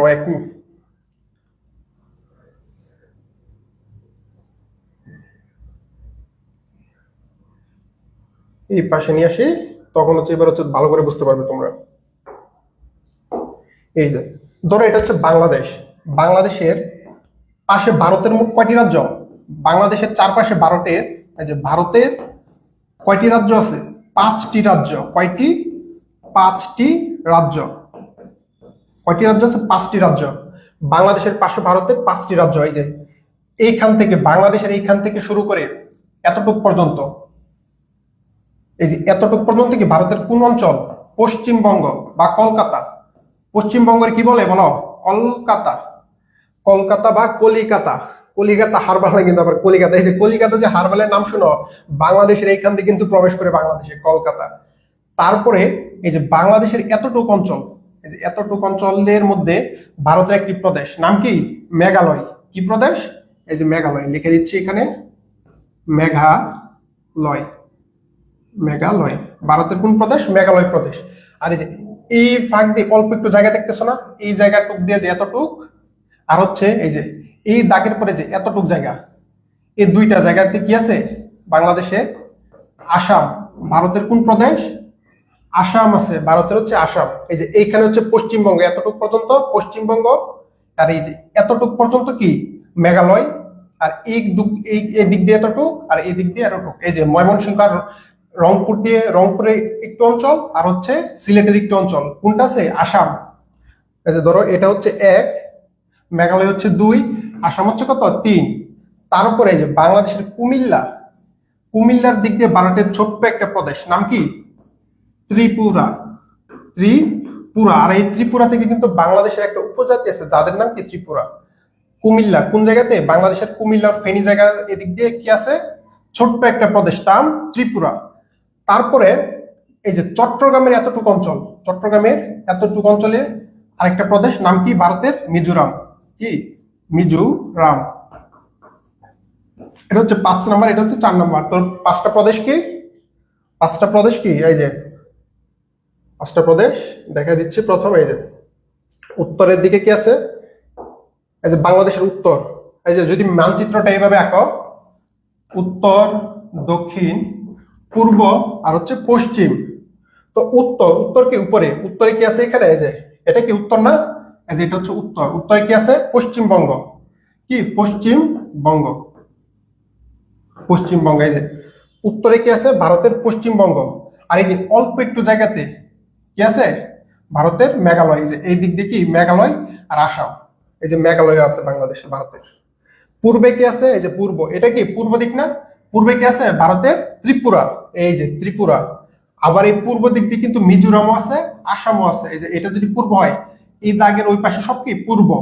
তো পূর্ব পাশে কি আছে? আসাম, ত্রিপুরা, মিজোরাম। এই পূর্ব পাশে কিন্তু এই 3টা দেখছো। তারপর হচ্ছে দক্ষিণ, পূর্ব, পশ্চিম, এগুলো দরকার নেই, জাস্ট এই জিনিসগুলো হচ্ছে লক্ষ্য রাখবে। এই যে এখান থেকে হচ্ছে এই 2টা টপিক ভালো করে পড়বে, এটা এটা এটা। আর হচ্ছে দক্ষিণ পূর্ব মিজোরাম। এবার চলো বাংলাদেশের এই যে এইখানে, এই যে এখানে যে কি বাংলাদেশের একবারে কর্নারে, একবারে কি কর্নারে কক্সবাজার আর হচ্ছে বান্দরবানের সাথে কি আছে? মিয়ানমার। জাস্ট এই এতটুকু ইনফরমেশনই এনাফ তোমার অ্যাডমিশন ভর্তি পরীক্ষার জন্য। এতটুকু কি এনাফ। এবার চলো আমরা পরবর্তী স্লাইডে যাই। তো পরবর্তী স্লাইডে হচ্ছে বাংলাদেশের সীমানা। তো এবার চলো বাংলাদেশের সীমানাটুকু কত আমরা জেনে নিই। আচ্ছা আচ্ছা, মিয়ানমার, সবাই সবাই কিন্তু নোট করবা, ঠিক আছে? আচ্ছা পিডিএফ গুলো হচ্ছে অবশ্যই পিডিএফ গুলো হচ্ছে মার্ক করে দিব জিহাদ। আচ্ছা বাংলাদেশের চারপাশের দুলাভাইয়ের দেশ, দুলাভাই অবশ্যই তোমাদের দুলাভাইয়ের দেশ বাংলাদেশের চারপাশে। আমাদের দুলাভাই না, এটা হচ্ছে কি বাংলাদেশের দুলাভাই। আচ্ছা রিফাত কি বলতেছে? রিফাত কিন্তু ভালো দুষ্ট হয়ে গেছে, বুঝছো? কলিকাতা হারবাল বিশ্ববিদ্যালয়। আবার বলতেছে বাংলাদেশের চারপাশে হাঁচু আপার শ্বশুর বাড়ি। আচ্ছা আচ্ছা, তো তোমরা নোট করো, সবগুলো কিন্তু নোট করবা ভালো করে, বুঝছো? তো নোট করো। এবার হচ্ছে নোট করার পরে আমরা যাব বাংলাদেশের সীমানা। তো বাংলাদেশের সীমানা কি? এই যে বাংলাদেশে কিন্তু দুইটা সীমানা আছে। একটা কি, এই যে বাংলাদেশের, এটা কি দক্ষিণ, এই যে বাংলাদেশের উপরে হচ্ছে উত্তর, নিচে হচ্ছে দক্ষিণ, এটা হচ্ছে পূর্ব, এটা হচ্ছে কি পশ্চিম। উত্তর, দক্ষিণ, পূর্ব, পশ্চিম। দেখো বাংলাদেশের এই যে পশ্চিম, উত্তর আর হচ্ছে পূর্ব, তিন দিক দিয়ে কিন্তু ভারত আর মিয়ানমার। একমাত্র হচ্ছে দক্ষিণে কি এই বঙ্গোপসাগর, কি বঙ্গোপসাগর, বঙ্গোপসাগর, বুঝছো? এই যে এই দক্ষিণে। তো এবার চলো বাংলাদেশের মোট, এইবার চলো বাংলাদেশের মোট মোট সীমানা। মোট সীমানা বলতে কি, এই যে ধরো হচ্ছে আমি এখান থেকে বাংলাদেশের সীমানা গণনা শুরু করলাম, একটা মিটার দিয়ে মাপতেছি। ধরো এখান থেকে গেলাম 1 কিলোমিটার, 2 কিলোমিটার, 1000, 2000, এইভাবে গুনতে গুনতে ধরো বাংলাদেশের পুরাটা সীমানা হচ্ছে আমি মাপলাম। যদি আমি মাপার পরে এই পুরাটা সীমানার দৈর্ঘ্য কতটুকু, এই যে বাংলাদেশের মোট সীমানার দৈর্ঘ্য কতটুকু আসে, 5100 কত 38, মোট কত 5138 কিমি, 5138 কিলোমিটার বাংলাদেশের মোট সীমানার দৈর্ঘ্য। এইবার চলো, এটা কি বাংলাদেশের মোট সীমানা। তো এবার যদি আমরা দেখি বাংলাদেশের মোট সীমানার দৈর্ঘ্য দেখলাম, এবার চলো দেখি এই যে বাংলাদেশের এদিক দিয়ে কি বঙ্গোপসাগর। যদি আমরা সাগর বাদ দিয়ে এখান থেকে ধরি, মানে মোট স্থল সীমানা, কি সীমানা, স্থল। স্থল মানে কি, মানে বাংলাদেশের সমুদ্র ব্যতীত। ধরো এই সীমানাগুলো আমরা বাদ দিলাম, কেন? কারণ এটা হচ্ছে কি সমুদ্রতে, আর এগুলো যেহেতু স্থল ভারতের সাথে যুক্ত, তো এই স্থল সীমানার দৈর্ঘ্য কত 4427, 4400 কত 27 আর 27, এই যে এটা। আর তারপর হচ্ছে ভারতের সাথে, ভারতের সাথে কতটুকু সীমানা, ধরা যে এতটুক যেহেতু হচ্ছে মিয়ানমার, এই যে এতটুক পর্যন্ত কি ভারত, আর এতটুকুতে কি মিয়ানমার, মিয়ানমার। তার জন্য যদি শুধু এতটুকু মাপি, তো বাংলাদেশের সীমানার দৈর্ঘ্য কত ভারতের সাথে 4156, 4156। এগুলা বেশি দরকার নেই, জাস্ট যে এই যে এটা পড়বা, এটা হচ্ছে একটু গুরুত্বপূর্ণ। বাকি দুইটা দরকার নেই, স্থল সীমানা এগুলো বেশি আসে না প্রশ্নতে। কিন্তু এই যে এই জিনিসটা লক্ষ্য করা, এটা কিন্তু খুবই গুরুত্বপূর্ণ। মিয়ানমারের সাথে এই যে এতটুকু অঞ্চল, যে মিয়ানমারের সাথে, এই যে মিয়ানমারের সাথে রয়েছে বাংলাদেশের সীমানা, এই যে মিয়ানমারের সাথে এতটুকু যে সীমানা, এটার দৈর্ঘ্য কত 271, মানে কি 271 কিলোমিটার। এটা খুবই গুরুত্বপূর্ণ, এটা খুবই গুরুত্বপূর্ণ। এই যে এই জিনিসটা পড়বা, প্রথম কি দুইটা জিনিস পড়বা, এটা হচ্ছে মোট সীমারেখা, তারপরে হচ্ছে কি মিয়ানমারের সাথে, মিয়ানমারের সাথে। আরেকটা জিনিস পড়বা জলসীমা। বাংলাদেশের এই যে জলসীমার দৈর্ঘ্য, এই যে এখান থেকে ধরো, এখান থেকে সাগর, এখান থেকে এতটুকু পর্যন্ত যে অঞ্চল রয়েছে, এটার দৈর্ঘ্য কত, এটার দৈর্ঘ্য হচ্ছে কত 711 কিলোমিটার। এটা খুবই গুরুত্বপূর্ণ। তো এই যে এখান থেকে তিনটা জিনিস পড়বা, প্রথম হচ্ছে এইটা মোট সীমারেখা, মিয়ানমারের সাথে সীমারেখা, আর হচ্ছে মোট জলসীমা।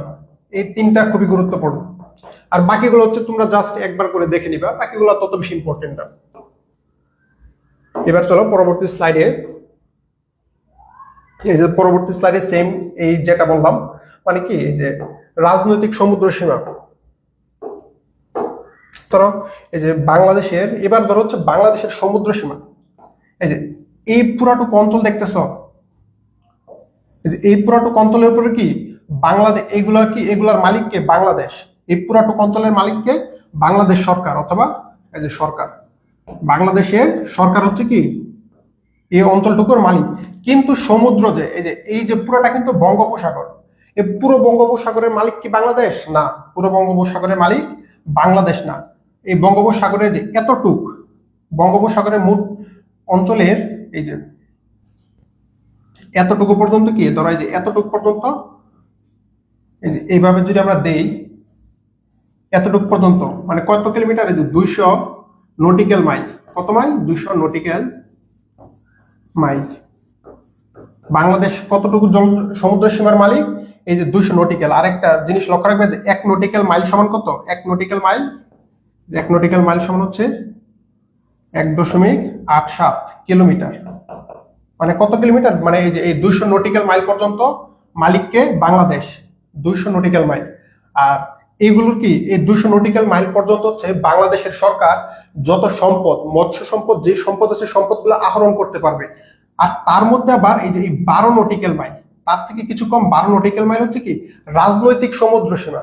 রাজনৈতিক সমুদ্র সীমা কি? যেই সমুদ্র সীমাতে হচ্ছে তোমার এই যে বাংলাদেশের নৌবাহিনী, তারপর হচ্ছে বাংলাদেশের বর্ডার গার্ড, মানে এই অঞ্চল হচ্ছে বাংলাদেশের মানে নিজস্ব একবারে, সেটা কি রাজনৈতিক সমুদ্র সীমা। তার ইয়া কত? 12 নটিক্যাল মাইল। Nautical mile. লক্ষ্য রাখবে, যদি তোমার প্রশ্নতে আসে বাংলাদেশের রাজনৈতিক সমুদ্র সীমা কতটুকু, যদি প্রশ্নতে আসে রাজনৈতিক সমুদ্র সীমা, এই যে রাজনৈতিক সমুদ্র সীমা কতটুকু? 12 নটিক্যাল মাইল। এই যে নটিক্যাল মাইলটা কিন্তু খেয়াল রাখবে তোমরা, কিন্তু প্রশ্নতে যদি থাকে কিলোমিটার, কত কিলোমিটার? 12 কিলোমিটার, উত্তর কি? ভুল। থাকতে হবে কি? Nautical mile. আর অর্থনৈতিক অঞ্চল কতটুকু? 200 নটিক্যাল মাইল, নট কিলোমিটার। কি? Not kilometre. এটা লক্ষ্য রাখবে। এই যে জাস্ট এই দুইটা জিনিস পড়বে, 12 নটিক্যাল, এই যে এই দুইটা জিনিস, 12 নটিক্যাল আর হচ্ছে 200 নটিক্যাল, এই দুইটা হচ্ছে ইম্পর্টেন্ট। আর বাকিগুলা পড়ার দরকার নেই, এগুলো জাস্ট তোমরা যাতে বুঝতে পারো তার জন্য দিছি। এইবার চলো বাংলাদেশের যে এই যে সমুদ্র সীমা, দুইটা সাল মনে রাখবে। একটা কি 2012, 2014 সাল। আমাদের যে সমুদ্র আছে এই সমুদ্রতে কিন্তু কি আমাদের পাশের দাদাভাই, আমাদের পাশের দাদাভাই কারা? এই যে মিয়ানমার, আর এই পাশে কি ভারত। আমাদের এই যে এই দুই দাদা ভাইরা কি আমাদের সমুদ্র দখল করতে চায়, যার কারণে বাংলাদেশ 2000 কত সাল? 14 সালে একটা মামলা করছে আন্তর্জাতিক আদালতে। কত সালে? 2014 সালে আন্তর্জাতিক আদালতে মামলা করার পর এই সমুদ্র অঞ্চলগুলা, বাংলাদেশের সমুদ্র অঞ্চল নিজের নামে দলিল করতে পারছে। তো যার কারণে তোমরা 2014 সাল মনে রাখবে। 14 সাল হচ্ছে এই যে এই 14 সালটা মনে রাখবে, ভারতের সাথে 14 সাল, এই জিনিসটা পরে রাখবে, ঠিক আছে? এই বাকিগুলো এগুলা এগুলা এত বেশি দরকার নাই, জাস্ট করে রাখবে। কিন্তু 2014 সাল, এই যে এটা গুরুত্বপূর্ণ। এবার চলো হচ্ছে পরবর্তী স্লাইডে যাই। পরবর্তী স্লাইড হচ্ছে ভারতের সাথে সীমান্ত, এটা তো পড়ালাম। এবার চলো মিয়ানমারের সাথে সীমান্ত। মিয়ানমারের সাথে বাংলাদেশের কোন সীমান্ত? এতটুকু মিয়ানমার, মিয়ানমারের সাথে বাংলাদেশের যে সীমান্ত, মিয়ানমারের সাথে কয়টি জেলা রয়েছে বাংলাদেশের? 3টি জেলার। কয়টি? এই যে 3টি জেলা। কয়টি জেলা? 3টি জেলা। 3টি জেলার একটি কি বান্দরবান, একটি কক্সবাজার, আর একটি কি রাঙ্গামাটি। এই যে মিয়ানমারের এই যে এখানে কি কক্সবাজার, এখানে হচ্ছে কক্সবাজার, এখানে হচ্ছে বান্দরবান, এখানে হচ্ছে রাঙ্গামাটি। এই যে 1, 2, 3, তিনটির সাথে কার যুক্ত রয়েছে? এই যে মিয়ানমার। জাস্ট এই 3টা জিনিস মনে রাখবা, ঠিক আছে? এই যে এই জিনিসগুলো হচ্ছে ইম্পর্টেন্ট। 3টি জেলা, 3টি জেলার নাম কি? বান্দরবান, কক্সবাজার আর হচ্ছে রাঙ্গামাটি। আর এই যে মিয়ানমার যে আছে, মিয়ানমারের যেমন হচ্ছে বাংলাদেশের পাশে ভারতের কয়টা রাজ্য? 5টা রাজ্য। ঠিক সেম ভাবে বাংলাদেশের পাশে যে মিয়ানমার, মিয়ানমারের কয়টা রাজ্য আছে? যে এখানে হচ্ছে মিয়ানমারের একটা রাজ্য, এখানে হচ্ছে আরেকটা রাজ্য। এই যে 2টা রাজ্য। একটা রাজ্যের নাম কি? আরাকান। কি? আরাকান রাজ্য। আর একটা হচ্ছে চীন রাজ্য। রাজ্য কিন্তু চীন না, নাম হচ্ছে চীন।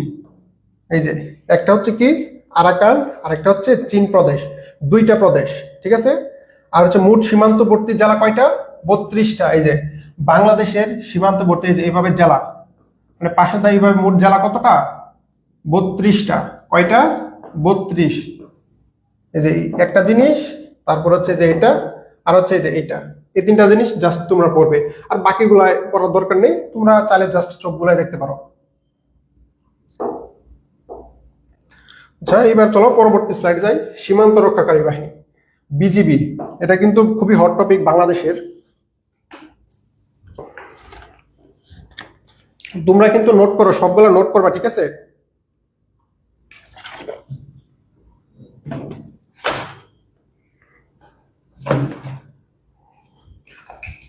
আচ্ছা, এবার চলো এই যে দেখছো, এটা কি দাদাকে তো চেনা চেনা লাগতেছে, ভালোই লাগতেছে। এটা কি আমাদেরকে পাশে? এটা কোন দেশের রক্ষা সীমান্ত রক্ষা বাহিনী? এই যে এটা হচ্ছে কি, এটা ধরো, এটা ভালোবাসা, আর এটা কি দিয়ে দিলাম, ঠিক আছে? এটাকে আমাদের বিজিবি। কি? বিজিবি। আর এটা হচ্ছে ভারতের সীমান্ত রক্ষা বাহিনী, নাম কি? BSF. BSF, BGB versus BSF. BGB আর হচ্ছে বিএসএফ, এই দুইটার ক্ল্যাশ কিন্তু আমরা প্রায় সময় দেখি। এবার চলো আমরা বিজিবি সম্পর্কে কিছু তথ্য জানি। বিজিবি সম্পর্কে কিছু তথ্য। তো বিজিবি মানে কি? বাংলাদেশের সীমান্ত রক্ষা বাহিনী। বাংলাদেশের বর্ডার যারা হচ্ছে পাহারা দেয় তাদেরকে কি বলে? বিজিবি। তো এটা কি বাংলাদেশের সীমান্ত রক্ষা বাহিনীর নাম কি? বিজিবি। পূর্ণরূপ কি? Border guard of Bangladesh. Border guard of Bangladesh. Full মিনিংটা খুবই গুরুত্বপূর্ণ। বিজিবি প্রশিক্ষণ কেন্দ্র কোথায়? বাইতুল ইজ্জত। এটা কোন জায়গায়? সাতকানিয়ায়। বাইতুল ইজ্জত সাতকানিয়ায়। সাতকানিয়া নামটা মনে রাখবা। ভারতের সীমান্ত রক্ষা বাহিনী। এই যে দাদার নাম কি? আমাদের এই যে দাদারে দেখতে পারতেছ, তার নাম কি? বিএসএফ। বিএসএফ এটা কোন দেশের? ভারতের সীমান্ত রক্ষা বাহিনীর নাম। Border security force. Border security force. মায়ানমারের মায়ানমারের সীমান্ত রক্ষা বাহিনী।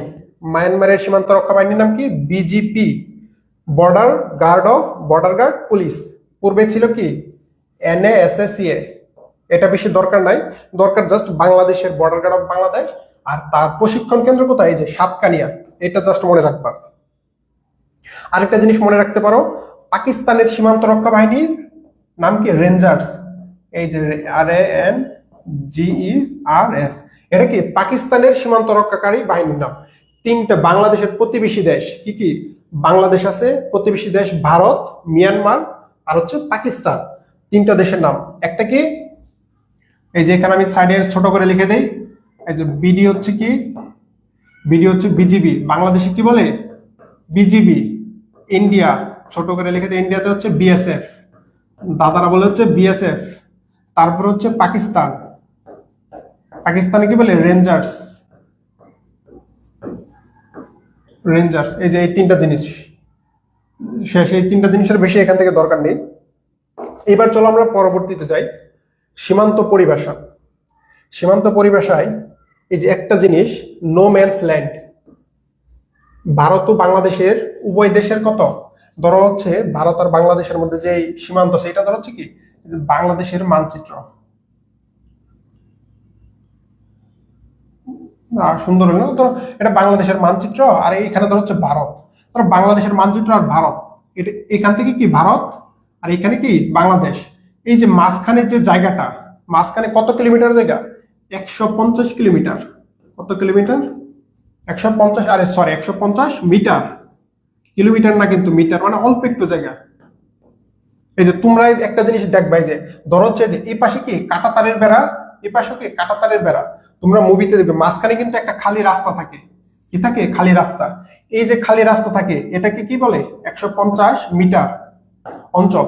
এই অঞ্চলটার কি বলে? No man's land. মানে এটা কি কারো জায়গা নয়।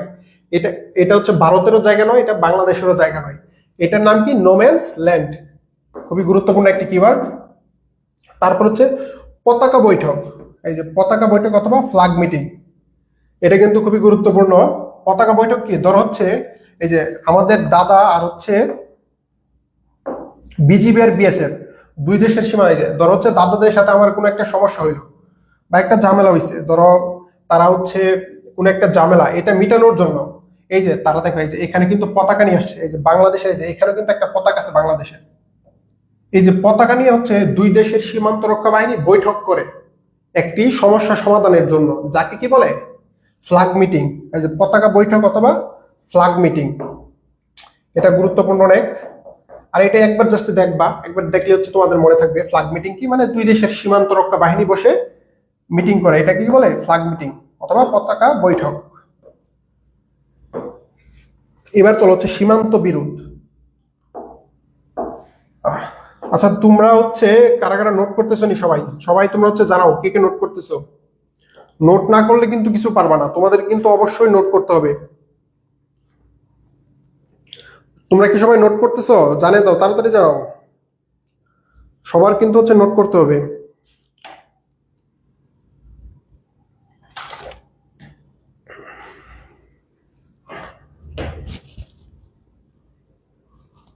আচ্ছা, তোমরা হচ্ছে তাড়াতাড়ি। এবার পড়াবো হচ্ছে কি? সীমান্ত বিরোধ। ধরো সীমান্ত বিরোধ, তোমরা একটা জিনিস, তোমরা ফেনী বা কুমিল্লার কারা কারা আছো একটু জানাও তো আমাকে কমেন্টে। বাংলাদেশের কুমিল্লা অথবা ফেনী, এই অঞ্চলের কে কে আছো? ফেনী বা কুমিল্লা যদি থাকো তাড়াতাড়ি জানাও একটু। এই যে ফেনী, এই যে এই অঞ্চলটা ফেনী বা কুমিল্লা থেকে কারা কারা আছে কেউ থাকলে জানিয়ে দাও। তো বাংলাদেশের সীমান্ত বিরোধ, এবার হচ্ছে যাবো বাংলাদেশের সীমান্ত বিরোধ। সীমান্ত বিরোধ মানে কি? ধরো এই যে বাংলাদেশের প্রত্যেককে, যে এখানে দেখো এই কোনাতে একটু জায়গা, এখানে একটু জায়গা, এখানে একটু জায়গা, এখানে একটু জায়গা, এই যে সবগুলো কর্নারের জায়গাগুলো দেখতেছো না, কোনাতে ছোট ছোট জায়গা। যেমন দেখবা গ্রামে হচ্ছে কি এই যে তোমার এই কি বলে আইল বলে, এই ছোট ছোট জায়গা যখন হচ্ছে যে ধান ক্ষেতের একজনের জায়গা আরেকজনের অল্প একটু জায়গার জন্য দেখবা বিশাল দ্বন্দ্ব। এই ছোট ছোট দ্বন্দ্ব নিয়ে দেখবা, তো বিশেষ করে ব্রাহ্মণবাড়িয়ার দিকে দেখবা এই ছোট ছোট দ্বন্দ্ব নিয়ে বিশাল কিন্তু ঝামেলা মারামারি। বাংলাদেশ হচ্ছে সেম, বাংলাদেশ আর হচ্ছে ভারত, বাংলাদেশের ভারতের কিছু কিছু অঞ্চল আছে, যেমন কি যে এই পাশ দিয়ে, এই যে এই পাশ দিয়ে কিছু ছোট অঞ্চল যেগুলা কি ভারত নিজেদের বলে দাবি করে, ভারত বলে এগুলা কি তাদের অঞ্চলে। যে এখানে মুহুরী অঞ্চল, এখানে চন্দননগর, লাঠিটিলা, এগুলাকে ভারত কি নিজেদের দাবি করে, আবার বাংলাদেশও নিজেদের দাবি করে এই সব অঞ্চলগুলা। তো এই সব অঞ্চলগুলা নিয়ে হচ্ছে বাংলাদেশ ও ভারতের মধ্যে রেগুলারই একটা দ্বন্দ্ব থাকে। তো আজকে আমরা জানবো এই সীমান্ত বিরোধ কোন কোন অঞ্চল। অনেক অঞ্চল রয়েছে কিন্তু সবগুলা দরকার নাই, যেগুলো হচ্ছে দরকার গুরুত্বপূর্ণ তোমাদেরকে জাস্ট ওইগুলো হচ্ছে জানাবো। তো প্রথম দেখো, প্রথম কি বিলোনিয়া সীমান্ত। কি সীমান্ত? বিলোনিয়া। এটা কোনটায় কোথায়? ফেনী জেলার মুহুরী নদীতে। এই যে এখানে কি, এখানে হচ্ছে ফেনী জেলার মুহুরী নদীতে একটা সীমান্ত আছে, নাম কি? বিলোনিয়া। বিলোনিয়া। এই যে এই বিলোনিয়া সীমান্ত নিয়ে বাংলাদেশ এবং ভারতের মধ্যে প্রচুর দিন যাবত, মানে অনেক দিন যাবত তাদের বাংলাদেশ আর ভারতের মধ্যে এই একটা সমস্যা বা একটা ঝামেলা আছে। এই সীমান্তর নাম কি? বিলোনিয়া সীমান্তের এই বিলোনিয়া জায়গার নাম কি? বিলোনিয়া। সীমান্তের অল্প একটু জায়গার জন্য ভারত এবং বাংলাদেশের একটি দ্বন্দ্ব। এবার চলো দক্ষিণ তালপট্টি। দক্ষিণ তালপট্টি দ্বীপ বা নিউমুর অথবা দ্বীপপুর বাসা। দক্ষিণ তালপট্টি দ্বীপ হচ্ছে যে এইখানে, এই যে এই সাতক্ষীরায়। এটা কোন বিভাগ? খুলনা। এই যে খুলনা জেলার সাতক্ষীরা, খুলনা বিভাগের কোন জেলায়? সাতক্ষীরা। খুলনা বিভাগের সাতক্ষীরা জেলায় নিউমুর। নাম কি? এই যে এখানে লেখা আছে তালপট্টি দ্বীপ অথবা হচ্ছে নিউমুর অথবা পূর্বাসা। একটি দ্বীপের কিন্তু তিনটি নাম। বাংলাদেশে বলে হচ্ছে তালপট্টি, ভারতের ওরা বলে কি এটা নিউমুর দ্বীপ। এই যে তালপট্টি দ্বীপ নাম কি? তালপট্টি। বেশিরভাগ তালপট্টি থেকে আসে, তালপট্টি অথবা কি নিউমুর। এই অঞ্চল নিয়ে হচ্ছে ঝামেলা। এই তালপট্টি বা নিউমোর প্রশ্নটা দুই ভাবে আসতে পারে। এক হচ্ছে এই তালপট্টি দ্বীপ অথবা নিউমোর দ্বীপ কোথায়? সাতক্ষীরায়। কোন জেলায়? সাতক্ষীরায়। আর বাংলাদেশের খুলনার কোন অঞ্চলটি নিয়ে ভারত এবং বাংলাদেশের মধ্যে দ্বন্দ্ব রয়েছে? তালপট্টি অথবা নিউমোর, এই দুইটা। আর হচ্ছে মুহুরীর চর কোথায়? এই যে মুহুরীর চর, এটা কোথায়? ফেনীতে। কোথায়? ফেনীতে। আর হচ্ছে নয়াগ্রাম। নয়াগ্রাম হচ্ছে সিলেটের বিয়ানীবাজার। এই যে সিলেটের বিয়ানীবাজারে এখানে একটা সীমান্ত আছে, নাম কি? নয়াবাজার। নয়াবাজার। এটা নিয়ে কি ভারত এবং বাংলাদেশের মধ্যে একটা দ্বন্দ্ব আছে সিলেটের। তো এইখান থেকে নির্মলচর। এই নির্মলচর কোথায়? এই যে রাজশাহীতে। রাজশাহীতে একটা অঞ্চল আছে, নাম কি? নির্মলচর। কি চর? নির্মলচর। এই নির্মলচর নিয়ে হচ্ছে বাংলাদেশ আর ভারতের মধ্যে এই একটু দ্বন্দ্ব আছে। তো তোমাদের এই যে আমি দাগে দিয়ে হচ্ছে তোমরা কোনটা কোনটা পড়বা, সবগুলো দরকার নেই, সবগুলো থেকে আসবেও না। যেগুলো নিয়ে হচ্ছে দ্বন্দ্ব বেশি অথবা যেগুলো হচ্ছে বারবার এই বাংলাদেশের হাইলাইটেড টপিক, সেগুলো থেকে প্রশ্ন আসবে। যেমন হচ্ছে কি বিলোনিয়া সীমান্ত, এই যে এটা খুবই গুরুত্বপূর্ণ। তারপর হচ্ছে মোহরীর চর, এই যে এটাও পড়বা, এটাও গুরুত্বপূর্ণ। নয়াদ্বীপ, তালপট্টি, এই যে তালপট্টি, এটাও পড়বা। আর হচ্ছে নির্মলচর কোথায়? রাজশাহী সীমান্তে, এই জিনিসটা পড়বা। আর হচ্ছে যে রৌমারী ও বড়াইবাড়ি, এটা কোথায়? কুড়িগ্রাম জেলায়, এই জিনিসটা পড়বা। ঠিক আছে, জাস্ট এখান থেকে এতটুকু পড়লে এনাফ, এর বেশি পড়তে হবে না।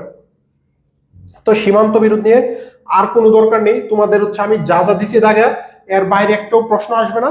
আর তোমরা বাকিগুলো যদি জাস্ট জানার জন্য চাও তোমরা একবার করে দেখে নিবা, বাকিগুলো মুখস্থ করার কোনো দরকার নাই। আমি তোমাদেরকে যেগুলো দাগিয়ে দিতেছি তোমরা জাস্ট ওইগুলো ভালো করে পড়বা। তো এবার চলো পরবর্তী স্লাইডে যাই। ছিটমহল। ছিটমহল কি? ছিটমহল, এই তো এখানে তো অনেকের সমস্যা থাকে। ছিটমহল কি ভাইয়া? অনেকে বুঝে না ছিটমহল কি। এবার চলো তোমাকে বলি একটা জিনিস। ধরো আগে একটা সময় ছিল, এই যে প্রথম হচ্ছে আমি বাংলাদেশের একটা মানচিত্র আঁকি। আর তোমরা সবাই একটা জিনিস বাসাতে হচ্ছে বাংলাদেশের মানচিত্র প্র্যাকটিস করবা, ঠিক আছে? ধরো এটা হচ্ছে তোমার বাংলাদেশের মানচিত্র আঁকলাম।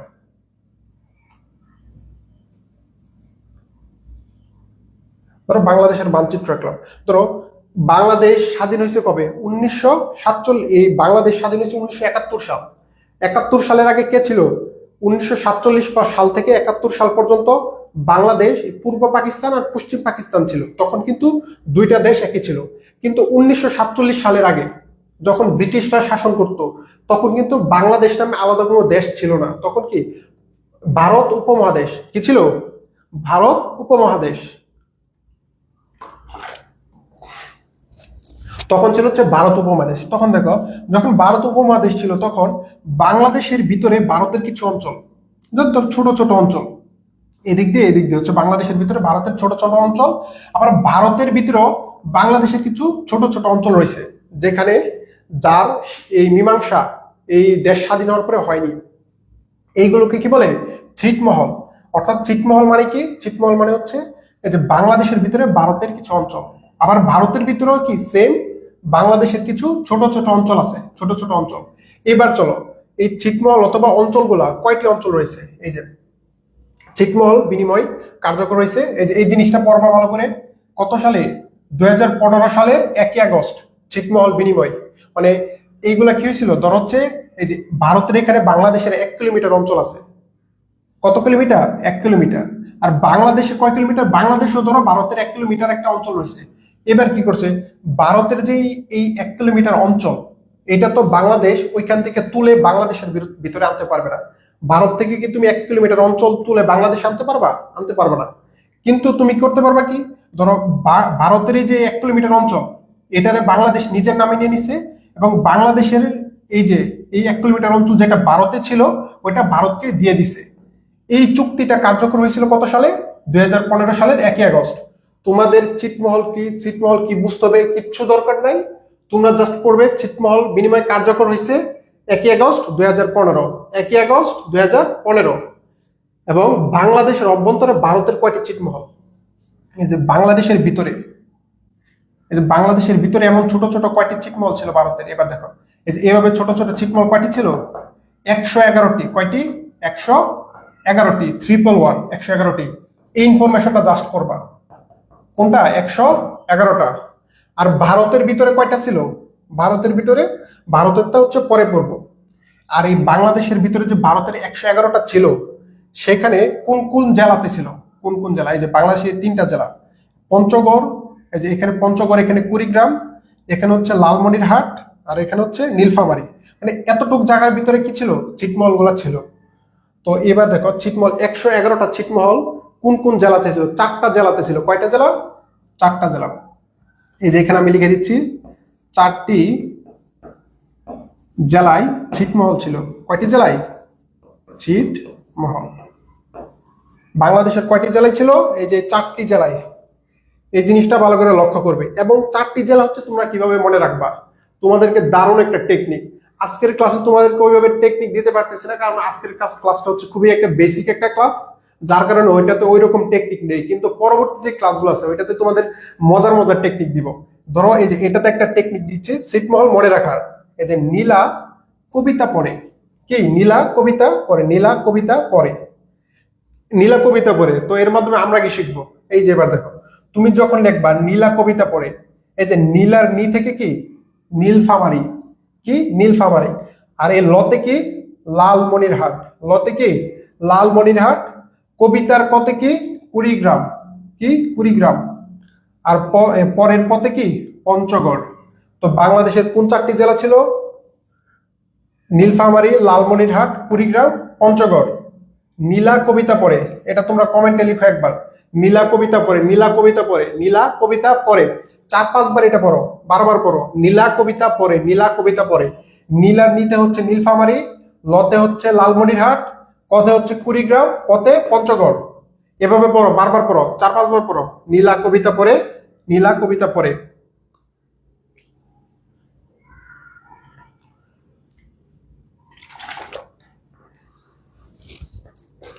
এবার চলো সবচেয়ে বেশি ছিটমহল ছিল কোথায়? সবচেয়ে বেশি ছিটমহল ছিল হচ্ছে এই লালমনিরহাটে। কোথায়? লালমনিরহাটে। কোথায় ছিল? লালমনিরহাটে। বাংলাদেশের সবচেয়ে বেশি ছিটমহল ছিল লালমনিরহাটে, সবচেয়ে কম ছিল নীলফামারীতে। সবচেয়ে কম কোথায়? এই নীলফামারীতে।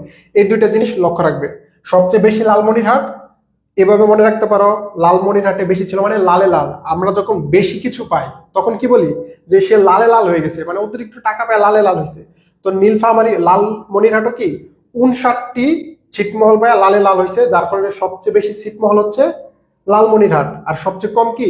নীল। মানে ভয়ে নীল হয়ে গেছে। কি কারণ? তার কাছে ছিটমহল খুবই কম, খুবই কম থাকার কারণে হচ্ছে ভয়ে নীল হয়ে গেছে। তো এখান থেকে কি কি পড়বে? জাস্ট 1 আগস্ট 2015 সালে ছিটমহল কার্যকর। বাংলাদেশের ভিতরে কয়টি ছিটমহল আছে? 111টি। কয়টি জেলায়? 4টি জেলায়। 4টি জেলা মনে রাখবে কি করে? নীলা, কবিতা, পরে। নীলা, কবিতা, পরে, এভাবে হচ্ছে 4টি জেলা মনে রাখবা। এবার চলো পরবর্তী স্লাইডে যাই। পরবর্তী স্লাইডে হচ্ছে মানে আমরা তো এবার জানলাম হচ্ছে বাংলাদেশের ভিতরে কয়টি ছিল। এবার চলো ভারতের ভিতরে বাংলাদেশের কয়টি ছিটমহল ছিল। ভারতের ভিতরে হচ্ছে বাংলাদেশের 51টি। ভারতের ভিতরে কয়টি ছিল? 51টি। জাস্ট এই ইনফরমেশনটা মনে রাখবা। কয়টি? 51টি। কয়টি জেলাতে ছিল? 2টি জেলায়। কয়টি জেলায়? 2টি জেলায়। 51টি ছিটমহল ছিল ভারতের ভিতরে। কয়টি জেলাতে ছিল? 2টি জেলাতে। একটি কি? কুচবিহার, আরেকটি কি? জলপাইগুড়ি। কুচবিহার আর জলপাইগুড়ি। কোচবিহারে কয়টি? 47টি। জলপাইগুড়িতে 4টি। সবচেয়ে বেশি ছিল কোচবিহারে, কম ছিল জলপাইগুড়িতে। জাস্ট তিনটা ইনফরমেশন। কি? ভারতের ভিতরে হচ্ছে 51টি। কয়টি জেলাতে ছিল? 2টি জেলাতে। একটি হচ্ছে কোচবিহার, আরেকটি জলপাইগুড়ি। আর কিছু লাগবে না। তোমরা জাস্ট এই 2টা স্লাইড ভালো করে পড়বা বাসায়। তোমাদের ছিটমহল নিয়ে আর কোনো ঝামেলা নাই। ছিটমহলের আর কিচ্ছু পড়তে হবে না, জাস্ট এই যে এই 2টা স্লাইড, জাস্ট এনাফ। এবার চলো পরবর্তীতে যাই। বাংলাদেশের এবার হচ্ছে আমরা প্রশাসনিক তথ্যতে যাব। বাংলাদেশের তো বাংলাদেশের প্রশাসনিক তথ্যগুলোর মধ্যে এই যে এইখানে কিন্তু এইগুলো কিন্তু খুব ইম্পর্টেন্ট। এগুলো তোমাদের লিখার দরকার নেই, এখনো এগুলো হচ্ছে নোট করার দরকার নেই। এগুলো হচ্ছে আমি স্লাইডগুলো তোমাদেরকে দিয়ে দিব, তোমরা আমার সাথে জাস্ট দেখবে।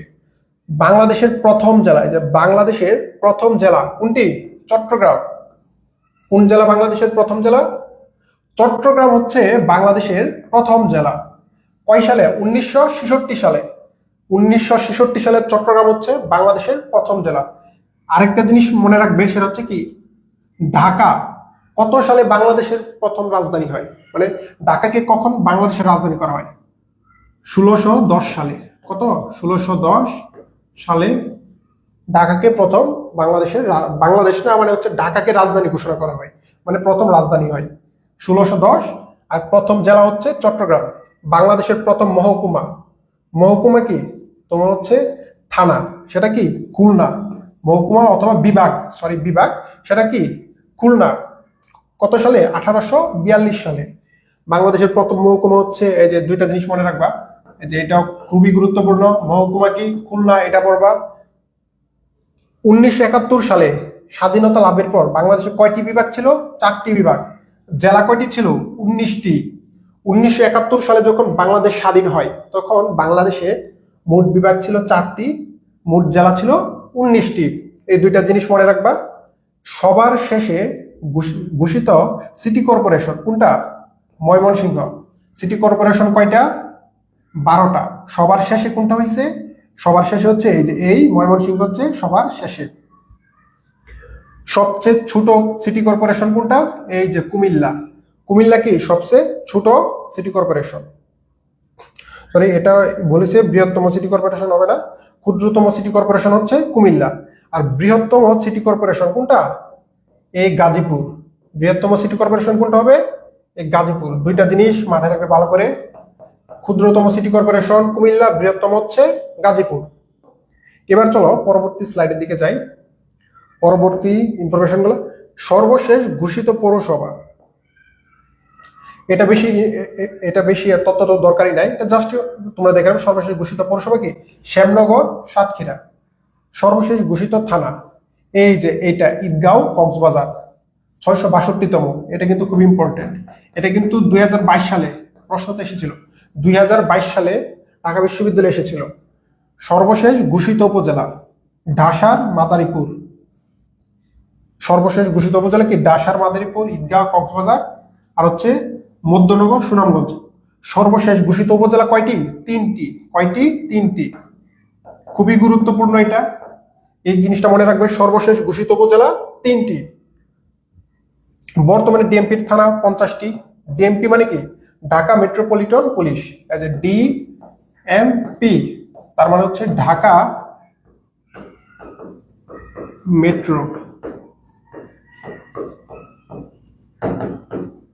মেট্রোপলিটন কি police, POLICE police.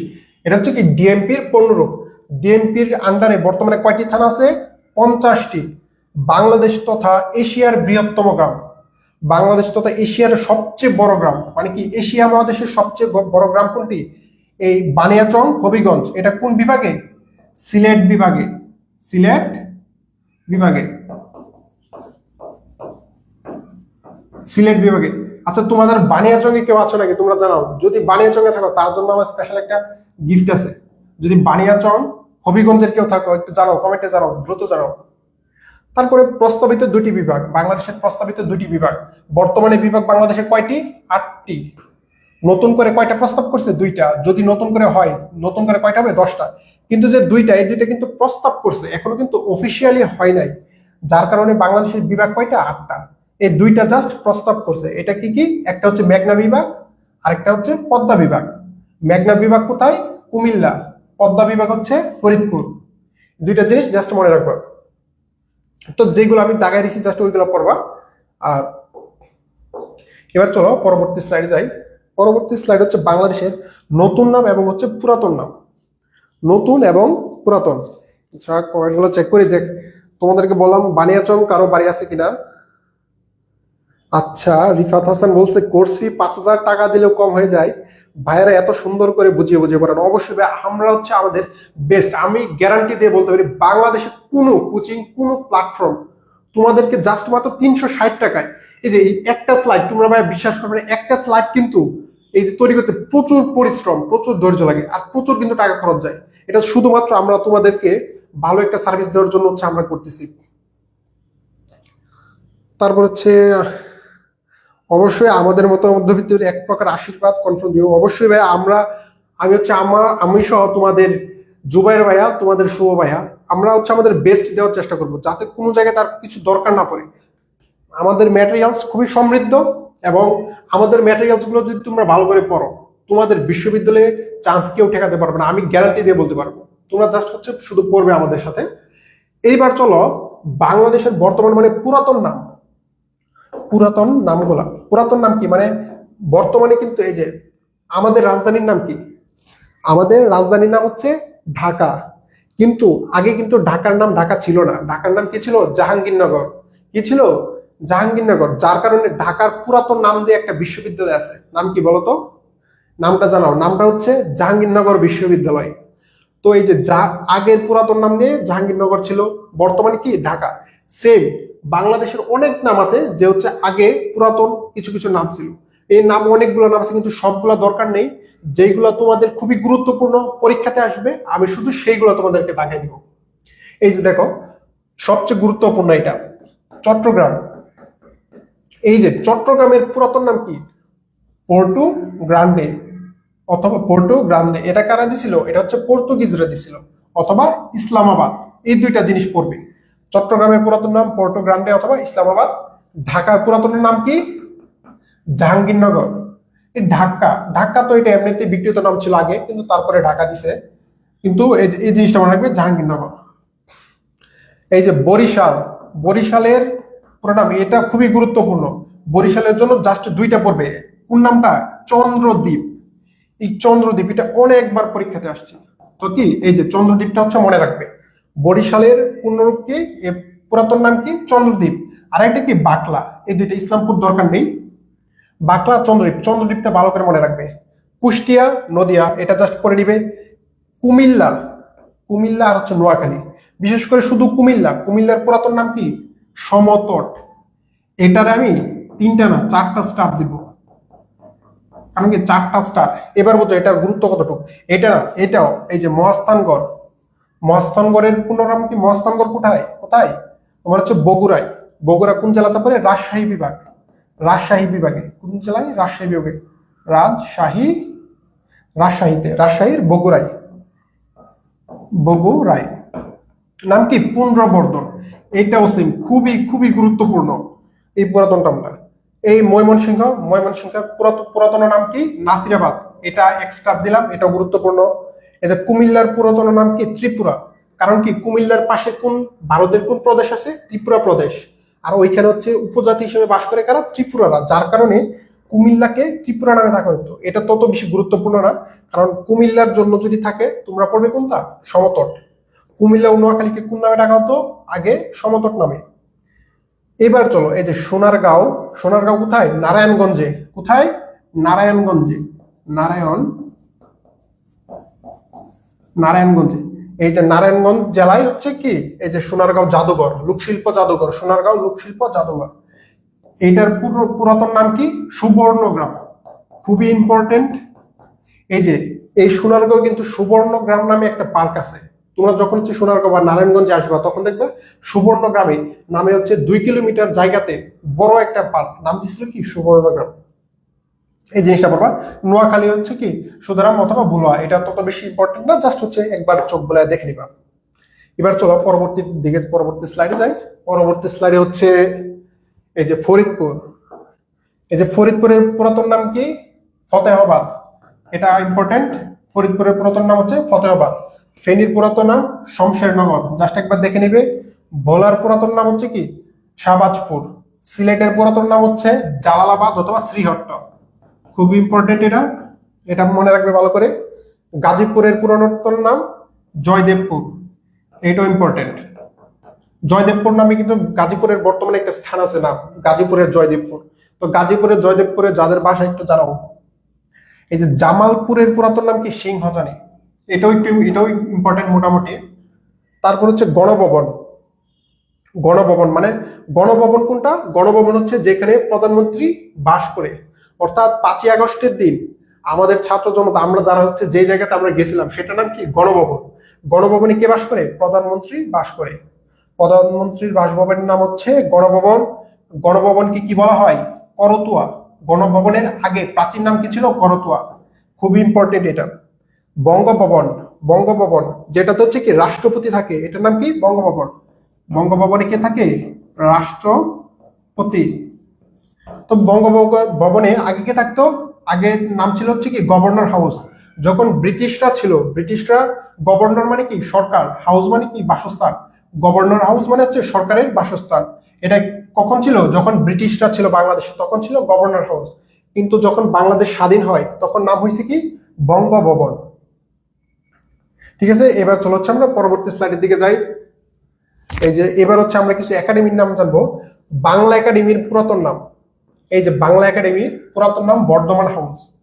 Bangla academy, তোমরা যদি ঢাকা বিশ্ববিদ্যালয়ে ঘুরতে আসো, ঢাকা বিশ্ববিদ্যালয় হচ্ছে টিএসসির ডান পাশে দেখবো হচ্ছে কি বাংলা একাডেমি। ডান পাশে বাংলা একাডেমি, আর হচ্ছে বাম পাশে হচ্ছে কি তোমার সোহরাওয়ার্দী উদ্যান, যেখানে হচ্ছে প্রতি বছর বাংলা একাডেমির মেলা বসে, এই অমর একুশে বই মেলা বসে। এই বাংলা একাডেমির পুরাতন নাম কি ছিল? বর্ধমান হাউস। রাঙ্গামাটির পুরাতন নাম হরিকেল, এটা তত বেশি দরকার নাই। কক্সবাজারের পুরাতন নাম হচ্ছে পালঙ্কি, দেখে নিবা। উত্তরবঙ্গের পুরাতন নাম, উত্তরবঙ্গের পুরাতন নাম হচ্ছে বরেন্দ্রভূমি, এটা একটু গুরুত্বপূর্ণ। এই যে ময়নামতি, ময়নামতির পুরাতন নাম হচ্ছে রোহিতগিরি, এটা খুবই খুবই গুরুত্বপূর্ণ।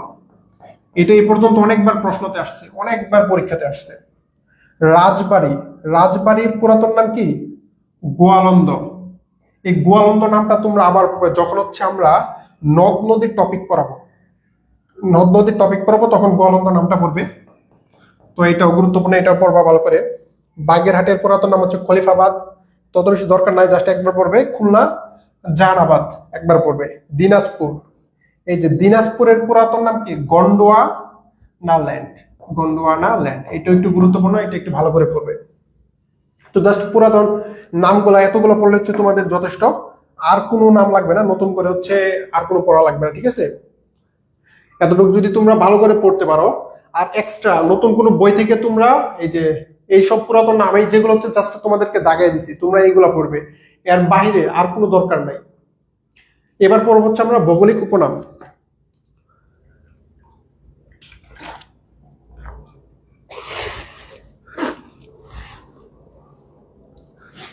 এবার চলো তোমাদেরকে ভৌগোলিক উপনাম। ভৌগোলিক উপনাম কি? যেমন হচ্ছে বাংলাদেশ। বাংলাদেশ, বাংলাদেশকে কি বলা হয়?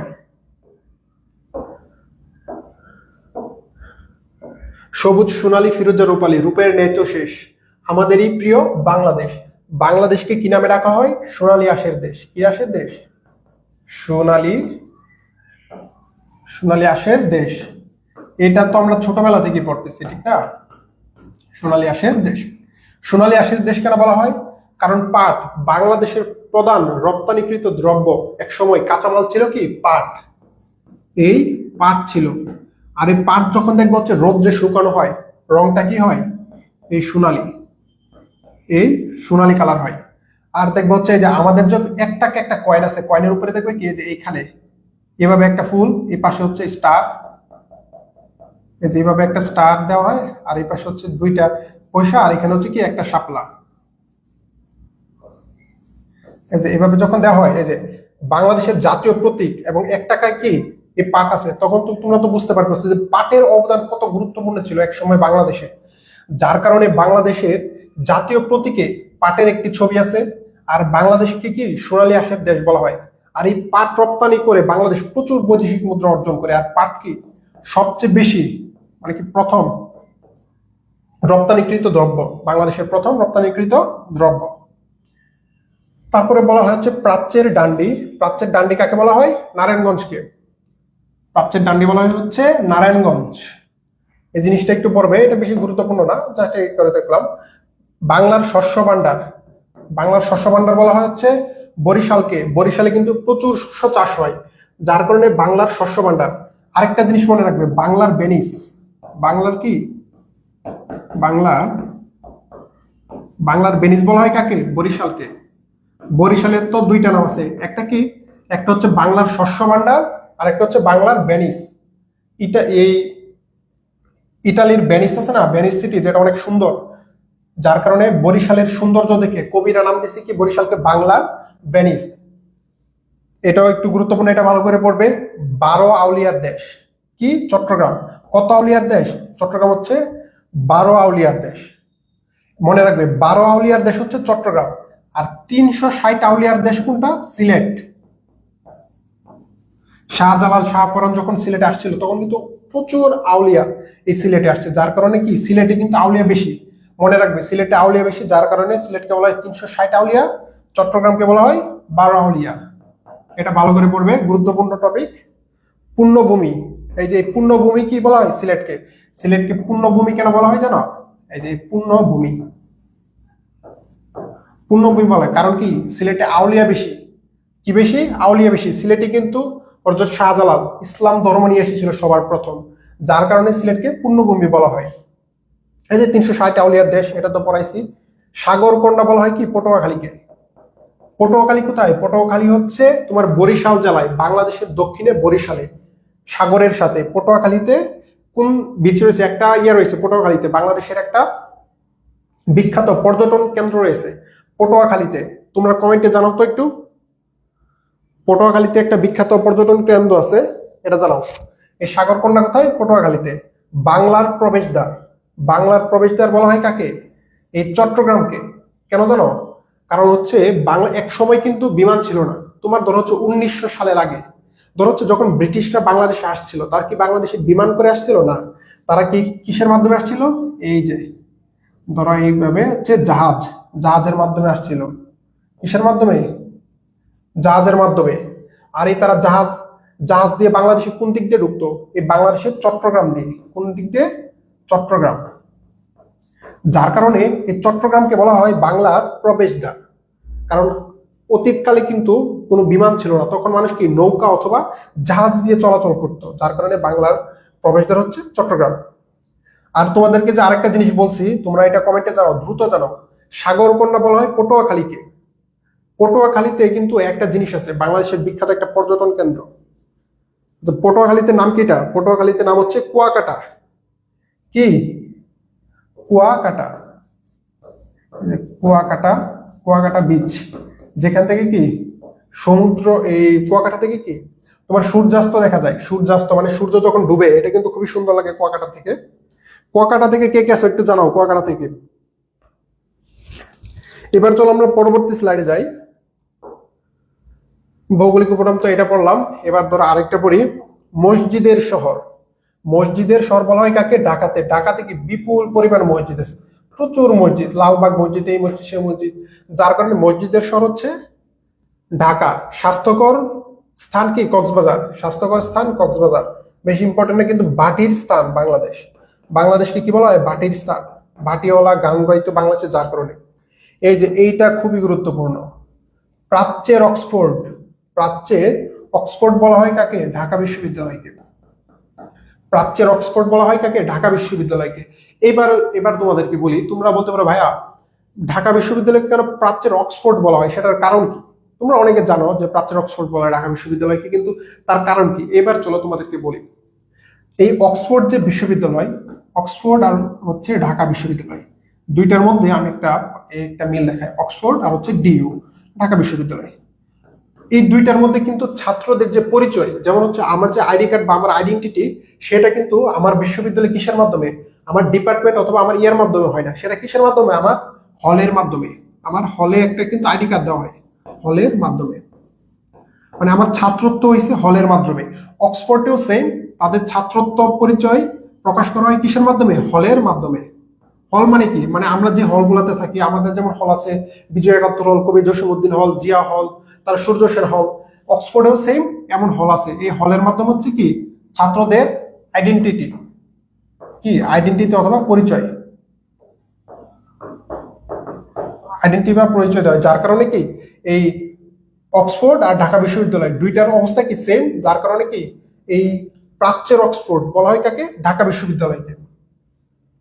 এবার এবার দেখো Garo capital. Garo capital, Garo capital কাকে বলা হয়? দুর্গাপুরের নেত্রকোনা।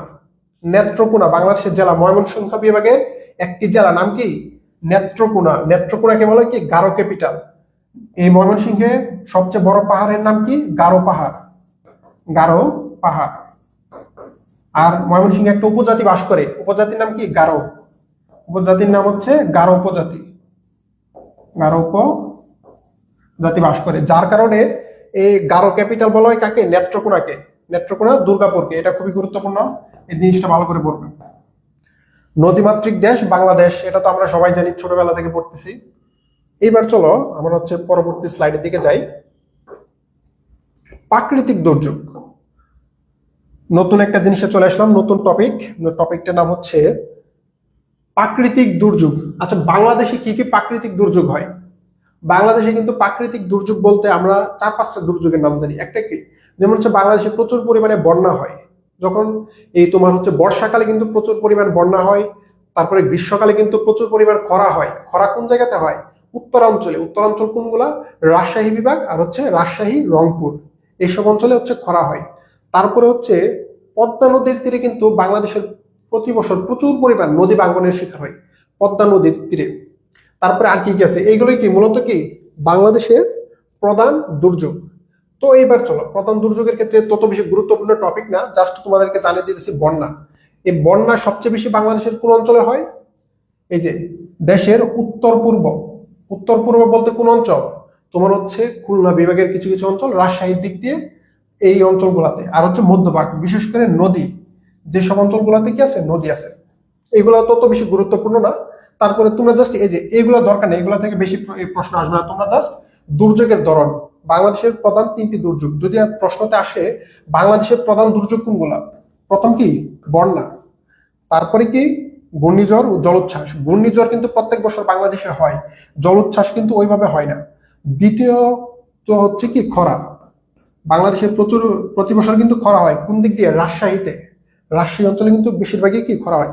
আর হচ্ছে নদী ভাঙ্গন, এটা কি বাংলাদেশের একটি মেজর একটি সমস্যা, প্রথম, দ্বিতীয়, তৃতীয়। এগুলো হচ্ছে কি বাংলাদেশের সবচেয়ে বেশি এই যে সমস্যাগুলো দেখা যায় দুর্যোগের মধ্যে। প্রথম কি বন্যা, ঘূর্ণিঝড়, খরা, নদী ভাঙ্গন। ভূমিকম্প হয় কিন্তু বাংলাদেশে খুবই কম। বাংলাদেশে ভূমিকম্প খুবই কম। টর্নেডো খুবই রেয়ার, বাংলাদেশে বেশি হয় না, খুবই রেয়ার। জাস্ট এগুলো থেকে মনে রাখবে, সবচেয়ে বেশি বাংলাদেশে সবচেয়ে প্রথম বা সবচেয়ে বেশি দুর্যোগের যে সম্মুখীন হই আমরা, সেটা কি বন্যা। চলো পরবর্তী স্লাইড যাই। এগুলো জাস্ট একবার চোখ বলে দেখবা, তত বেশি পড়ার দরকার নেই, মুখস্থ করার দরকার নাই। এবার চলো বাংলাদেশের পাহাড় পর্বত। এইখান থেকে কিন্তু তোমাদেরকে জাস্ট দুইটা জিনিস দিব, এই দুইটা জিনিস থেকে একটা প্রশ্ন পাবা আশা করি। যেমন হচ্ছে সাফা হাজং, সরি এটা হচ্ছে সাফা সাফা হাফং। সাফা হাফং কি বাংলাদেশের সর্বোচ্চ পর্বতশৃঙ্গ। বাংলাদেশের সর্বোচ্চ পর্বতশৃঙ্গের নাম কি? সাফা হাফং। কিন্তু তোমরা এই যে এখানে কিন্তু একটা জিনিস লক্ষ্য করো, তোমরা সবাই যারা যারা জানো বাংলাদেশের সর্বোচ্চ পর্বতশৃঙ্গ কোনটা? তাজিংডং বিজয়। কি এই যে তোমরা জানো হচ্ছে কি তাজিংডং বিজয়। তাজিংডং বিজয় হচ্ছে কি বাংলাদেশের সর্বোচ্চ পর্বতশৃঙ্গ, কিন্তু না, এটা সরকারিভাবে স্বীকৃত আগে ছিল, কিন্তু বর্তমানে বাংলাদেশের নতুন ভাবে সবচেয়ে বড় পর্বতশৃঙ্গের নাম কি? সাফা হাফং। এই যে এটা হচ্ছে কি সবচেয়ে বড় প্রথম, আর তাজিংডং বিজয় কি দ্বিতীয়। এই জিনিসটা কিন্তু খুবই ভালো করে নোট করবা। সাফা হাফং হচ্ছে সবচেয়ে বড়। অনেক বই দেখবা ভুল পাবে, অনেক বই পাবে কি তাজিংডং বিজয় হচ্ছে বাংলাদেশের সর্বোচ্চ পর্বতশৃঙ্গ, কিন্তু ভাই এটা না। তোমার আসল উত্তর হচ্ছে সাফা হাফং হচ্ছে বাংলাদেশের সর্বোচ্চ পর্বত শৃঙ্গ। দুইটার অবস্থানে কি? বান্দরবান। দুইটার অবস্থানে কি? বান্দরবানে। আর হচ্ছে বাকি দুইটা এই যে দুমলুং, এটা তত বেশি দরকার নেই, জাস্ট হচ্ছে একবার চোখ বলে দেখবা। আর এই যে এই দুইটা জিনিস খুবই গুরুত্বপূর্ণ, এই দুইটা টপিক হচ্ছে খুবই গুরুত্বপূর্ণ। এই যে আরেকটা পড়বা কেওক্রাডং। কেওক্রাডং এটাও কি বান্দরবানে। কেওক্রাডং কি বান্দরবানে। আর চিম্বুক পাহাড়ের অবস্থান কোথায়? বান্দরবানে। এই দুইটা জিনিস পড়বা জাস্ট। এই কেওক্রাডং আর চিম্বুক পাহাড় সবগুলোর অবস্থান, যেমন ধরো সাফা হাফং অথবা তাজিংডং বিজয় অথবা হচ্ছে কেওক্রাডং অথবা চিম্বুক পাহাড়, সবগুলো পাহাড়ের অবস্থান কোথায়? বান্দরবানে। তো এই টপিকগুলো থেকে আর বেশি প্রশ্ন আসবে না, জাস্ট এই চারটা প্রশ্নই তোমরা একটু ভালো করে দেখে রাখবে। চলো পরবর্তী স্লাইডে যাই। বাংলাদেশের বেলি বা উপত্যকা। বেলি উপত্যকা পড়ানোর আগে চলো তোমাদেরকে আমি বলে নেই বেলি বা উপত্যকা কি। এই যে অনেকে বেলি বা উপত্যকা জিনিসটা বোঝো না। এই যে বেলি বা উপত্যকা হচ্ছে, ধরো এই যে এটা কি একটি পাহাড়, ধরো এই যে এটা হচ্ছে একটি পাহাড়, এটাও কি একটি পাহাড়। ধরো এই যে দুইটা পাহাড়, দুইটা পাহাড়ের মাঝখানে এই যে খালি যে জায়গাটা, এই খালি যে জায়গাটা এটাকে কি বলে? এই বেলি। বেলি বা উপত্যকা। উপত্যকা। এই যে দুই পাহাড়ের মাঝখানে খালি জায়গা কি বলে? বেলি বা উপত্যকা। এবার চলো এই যে বাংলাদেশের এমন কয়েকটা বিখ্যাত বেলি। সবার প্রথমে জানবে এই যে সাজেক উপত্যকা অথবা সাজেক বেলি। সাজেক উপত্যকা বা সাজেক বেলি। এই সাজেক বেলির কি করবা? জাস্ট অবস্থান। সাজেক বেলি কোথায়? রাঙ্গামাটিতে। সাজেক বেলি হচ্ছে রাঙ্গামাটিতে, এটা খুবই গুরুত্বপূর্ণ। সাজেক বেলি শুধু জাস্ট সাজেক বেলির অবস্থান কোথায়? রাঙ্গামাটি। সাজেক বেলির অবস্থান রাঙ্গামাটি। হালদা বেলি কোথায়? খাগড়াছড়ি। এই দুই তিনটা খুবই গুরুত্বপূর্ণ। তোমরা যখন প্রশ্ন ব্যাংক পড়বা দেখ বিগত বছর এই সাজেক বেলি, হালদা বেলি আর হচ্ছে বেঙ্গি বেলি, তিনটা থেকে প্রচুর প্রশ্ন আসছে। আর হচ্ছে বেঙ্গি বেলি কোথায়? রাঙ্গামাটি। মানে হচ্ছে কি সাজেক আর হচ্ছে বেঙ্গি দুইটার অবস্থানই কি? রাঙ্গামাটিতে। আর বলিশিরা বেলি হচ্ছে কোথায়? বলিশিরা বেলি হচ্ছে মৌলভীবাজার। মৌলভীবাজার কোথায়? কোন বিভাগে? সিলেট বিভাগে। সিলেট বিভাগের মৌলভীবাজারে হচ্ছে বলিশিরা বেলি। তো এই বেলিগুলো জাস্ট এই যে এই চারটা বেলি পড়বা। চারটা বেলি পড়লে হচ্ছে আর কোনো লাগবে না, আর কোনো বেলি পড়ার দরকার নেই। যদি বেলি আর উপত্যকা থেকে প্রশ্ন আসে অবশ্যই সাজেক বেলি, হালদা বেলি, বেঙ্গি বেলি অথবা বলিশিরা, এই চারটা বেলি থেকে আসবে। এর বাইরে একটা প্রশ্ন আসবে না যদি বেলি থেকে প্রশ্ন আসে, আমি গ্যারান্টি দিয়ে বলতেছি তোমাদের। এইবার চলো হচ্ছে পরবর্তী স্লাইডের দিকে যাই। জলপ্রপাত। তো জলপ্রপাত কোনগুলো? জলপ্রপাত হচ্ছে ঝর্ণা। এই জলপ্রপাত বা ঝর্ণা দুইটা হচ্ছে একই জিনিস। জলপ্রপাত হচ্ছে কি যখন হচ্ছে বড় বড় পাহাড় মানে নদী থেকে পড়লে সেটাকে কি বলে? জলপ্রপাত। আর ছোটখাটো পাহাড় থেকে যখন হচ্ছে নদীর দ্বারা ছোটখাটো পাহাড় থেকে যদি পানি পড়ে সেটাকে বলা হচ্ছে ঝর্ণা। দুইটার মধ্যে ওইভাবে মেজর কোনো পার্থক্য নাই, কিন্তু তোমরা জাস্ট কয়েকটা বিখ্যাত জলপ্রপাত বা ঝর্ণা বাংলাদেশে আছে যেটা হচ্ছে পড়বা। যেমন হচ্ছে নাফাকুম জলপ্রপাত, নাফাখুম জলপ্রপাত এটা কোথায়? বান্দরবান। তত বেশি ইম্পর্টেন্ট না। এই যে হামহাম জলপ্রপাত, এটা খুবই গুরুত্বপূর্ণ। এই হামহাম জলপ্রপাতটা কি খুবই গুরুত্বপূর্ণ, এটা দাগাই দিয়েছি। এটা পড়বে। এটার অবস্থান কোথায়? মৌলভীবাজার। জাস্ট হচ্ছে জলপ্রপাত আর অবস্থান, এই দুইটার বাইরে প্রশ্ন আসবে না। রিসাং ঝর্ণা, এটা জাস্ট একবার পড়ে নিবে। খোয়াছড়া ঝর্ণা, এটা কোথায়? চট্টগ্রাম। খোয়াছড়া ঝর্ণাটাও ইম্পর্টেন্ট, এটা পড়বা। আমিয়ামুখ জলপ্রপাত বান্দরবান, জাস্ট একবার পড়বা। আদিপার জলপ্রপাত বান্দরবান একবার পড়বা। সুবলং ঝর্ণা রাঙ্গামাটি, এটা কিন্তু খুবই ইম্পর্টেন্ট। সুবলং ঝর্ণা কোথায়? রাঙ্গামাটিতে। ধূমপানি ঝর্ণা হচ্ছে রাঙ্গামাটি। এগুলো দরকার নেই, জাস্ট এখান থেকে এই হামহাম জলপ্রপাত, তারপর হচ্ছে খোয়াছড়া ঝর্ণা, আর হচ্ছে কি সুবলং ঝর্ণা, এই তিনটা হচ্ছে গুরুত্বপূর্ণ টপিক। এই তিনটা টপিক হচ্ছে তোমরা ভালো করে পড়বা।